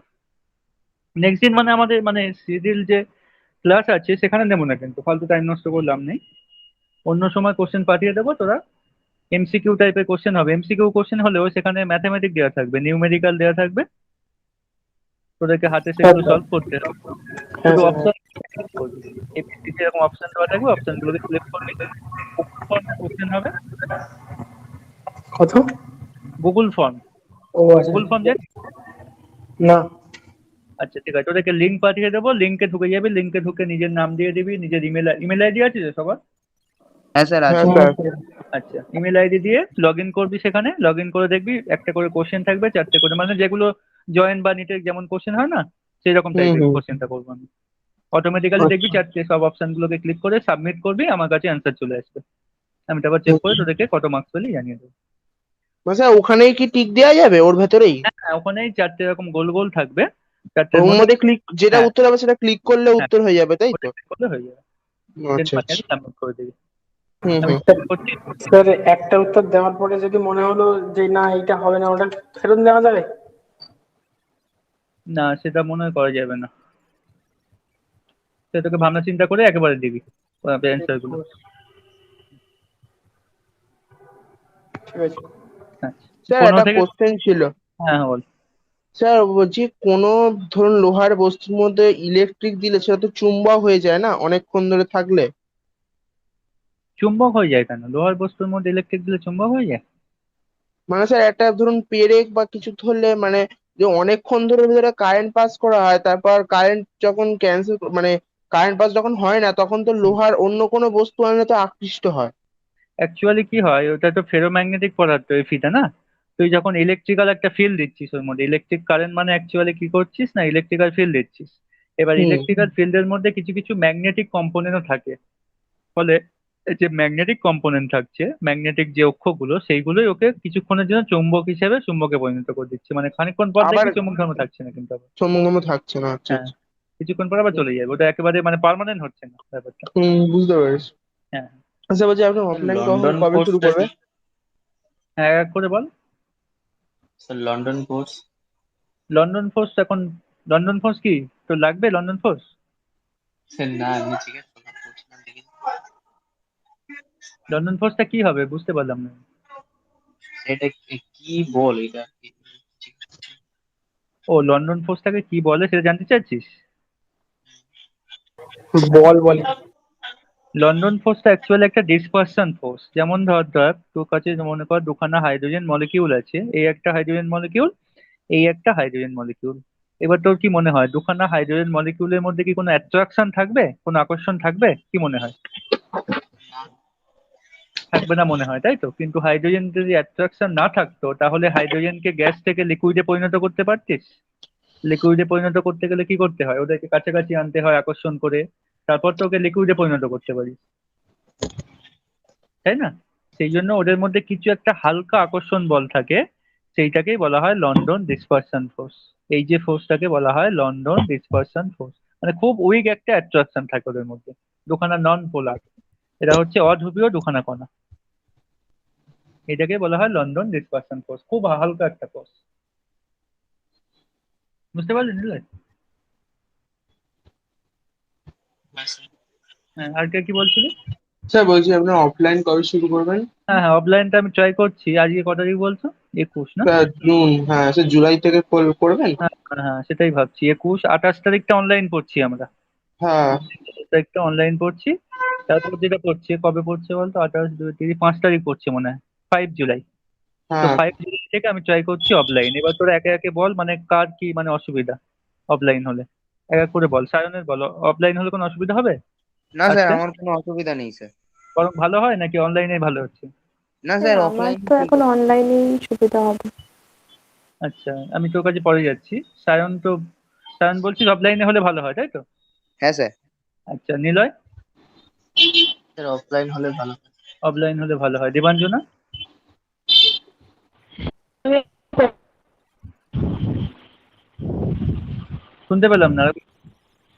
বলছি আমি আপনাকে পরের দিন জানাবো, বাড়িতে একটু কথা বলি। আচ্ছা, ঠিক আছে। হ্যাঁ হ্যাঁ, বাড়ি। আচ্ছা ঠিক আছে, বাড়িতে ডিসকাশন করে জানাস। সৃজিত কি বলছিলিস? অফলাইন বলছিলিস না? হুম। আর সন্দীপ? যা হবে। যা হবে। আচ্ছা স্যার ও তাহলে। আর স্যার অফলাইন বলছি বলছে। যে, স্যার হ্যাঁ বল স্যার বল বলছি বল। যখন তাহলে মানে অফলাইনে ক্লাস করব তখন কি সোমবার 7টা থেকেই হবে? হ্যাঁ হ্যাঁ, সোমবার 7টা থেকে করবো। ওটা 7:30 যেটা আছে, 7টা থেকে করে দেওয়া হবে। স্যার তোর বাড়ি সোমবার ফিরতে কোন অসুবিধা হবে সোমবার? না। যে টাইমটা আছে সেই টাইমটাই থাকবে, ওটাকে একটু এগিয়ে দেওয়া হবে। 7:30 ঠিক থেকে আছে। ছিল না, ওটা 7টা থেকে করে দেওয়া হবে। আচ্ছা সোমবার 7:30, তাই তো? হ্যাঁ, বা 7টা যদি আরো আগাতে চাস তাও আগাতে পারিস, অসুবিধা নেই আমার কোনো। না স্যার তোরা যে। আসতে একটু প্রবলেম হবে, মানে ওর সায়নের বাড়িতে সেই কার সেটের সময় দিকে। আচ্ছা আচ্ছা এবার এবার আমার একটু বাড়িটা দূরেই আছে, ওই 7টার মধ্যে হয়তো ঢুকে যেতে পারবো। আচ্ছা, 7টা বা 6:30, 6টা তোর যা সুবিধা হয় সেই আচ্ছা রকম স্যার তোর একটা বলছি স্যার, ডিসকাশন। হ্যাঁ হ্যাঁ বল। আমি স্যার 7টার সময়তেই ঢুকবো, কারণ আমার স্যার হচ্ছে কি যে ওই সোমবার করে ভূগোল মানে জিওগ্রাফি পড়া থাকবে ওই 5টা থেকে 7টা অবধি। ও আচ্ছা আচ্ছা, মানে 7টার সময় হলে ঠিক হবে তাহলে, তাই তো? হ্যাঁ হ্যাঁ হ্যাঁ স্যার। নিলয় 7টা করলে কোনো অসুবিধা হবে? স্যার না না। আচ্ছা, সৌম্যদীপ তো অসুবিধা হবে না। দীপাঞ্জনা তাহলে আমাকে জানিয়ে দিস। হ্যাঁ স্যার, জানিয়ে দেবো। আচ্ছা, আর কস্তুরী তোর সাথে আমি পরে কথা বলে নিচ্ছি, বা ম্যাম তোর সাথে কথা বলে নেবে, ঠিক আছে? আচ্ছা, তাহলে আমি চেষ্টা করছি, মানে নেক্সট উইক থেকে অফলাইন করার চেষ্টা করছি। হুম হুম স্যার। 28 তারিখটা অনলাইনেই হচ্ছে। হ্যাঁ আচ্ছা, আমরা নেক্সট চ্যাপ্টার শুরু করছি। এবার তোরা বল যে আমরা সলিড স্টেট তো হয়ে গেল, কঠিন অবস্থা, সলিউশন করবো নাকি একটা অর্গানিকের চ্যাপ্টার করবো? তোদের যেটা ইচ্ছা। অর্গানিক করো। অর্গানিক করান একটা। আচ্ছা, সৌম্যদীপ সৃজিত বলছে অর্গানিক। সায়ন, নিলয় আর দীপাঞ্জনা বল। হ্যাঁ স্যার, করান, অর্গানিক করেন না। আচ্ছা ঠিক আছে, তাহলে অর্গানিকই শুরু করছি একটা। হুম। কারণ একই জিনিস একই রকম বারবার হলে ভালো লাগবে না, সলিড স্টেট সলিউশন চলে আসবে এবার, সেই জন্য একটা অর্গানিক আজকেই করে শুরু নিই। করছেন? হ্যাঁ হ্যাঁ, আজকেই শুরু করছি। কেন? আজকে তো টাইম আছে, 15 মিনিটস টাইম আছে এখন। আজকে কি পড়বি না বলছিস আর নাকি? তো স্যার পরের দিন আজকে করলে পরের ভালো দিন হয়। হলে ভালো হয়। আচ্ছা আচ্ছা, তাহলে নেক্সট দিন শুরু করি তাহলে অর্গানিক। হুম হুম হুম হুম। আচ্ছা, আমি রেকর্ডিংটা, যাদের ক্লাস অসুবিধা হয়েছে রেকর্ডিংটা পোস্ট করে দেবো ইউটিউবে, সেখান থেকেও পরে দেখে নিতে পারবি তোরা আজকের ক্লাসে রেকর্ডিং। ঠিক আছে। আচ্ছা, আগের ক্লাসে দেখে নিয়েছিস তো? সিজিত তুই ক্লাস করিসনি বলে রেকর্ডিং করে নিয়েছিলাম। না না না। ইউটিউব থেকে দেখে নিয়েছি, আমি লিঙ্ক পাঠিয়ে দিয়েছিলাম।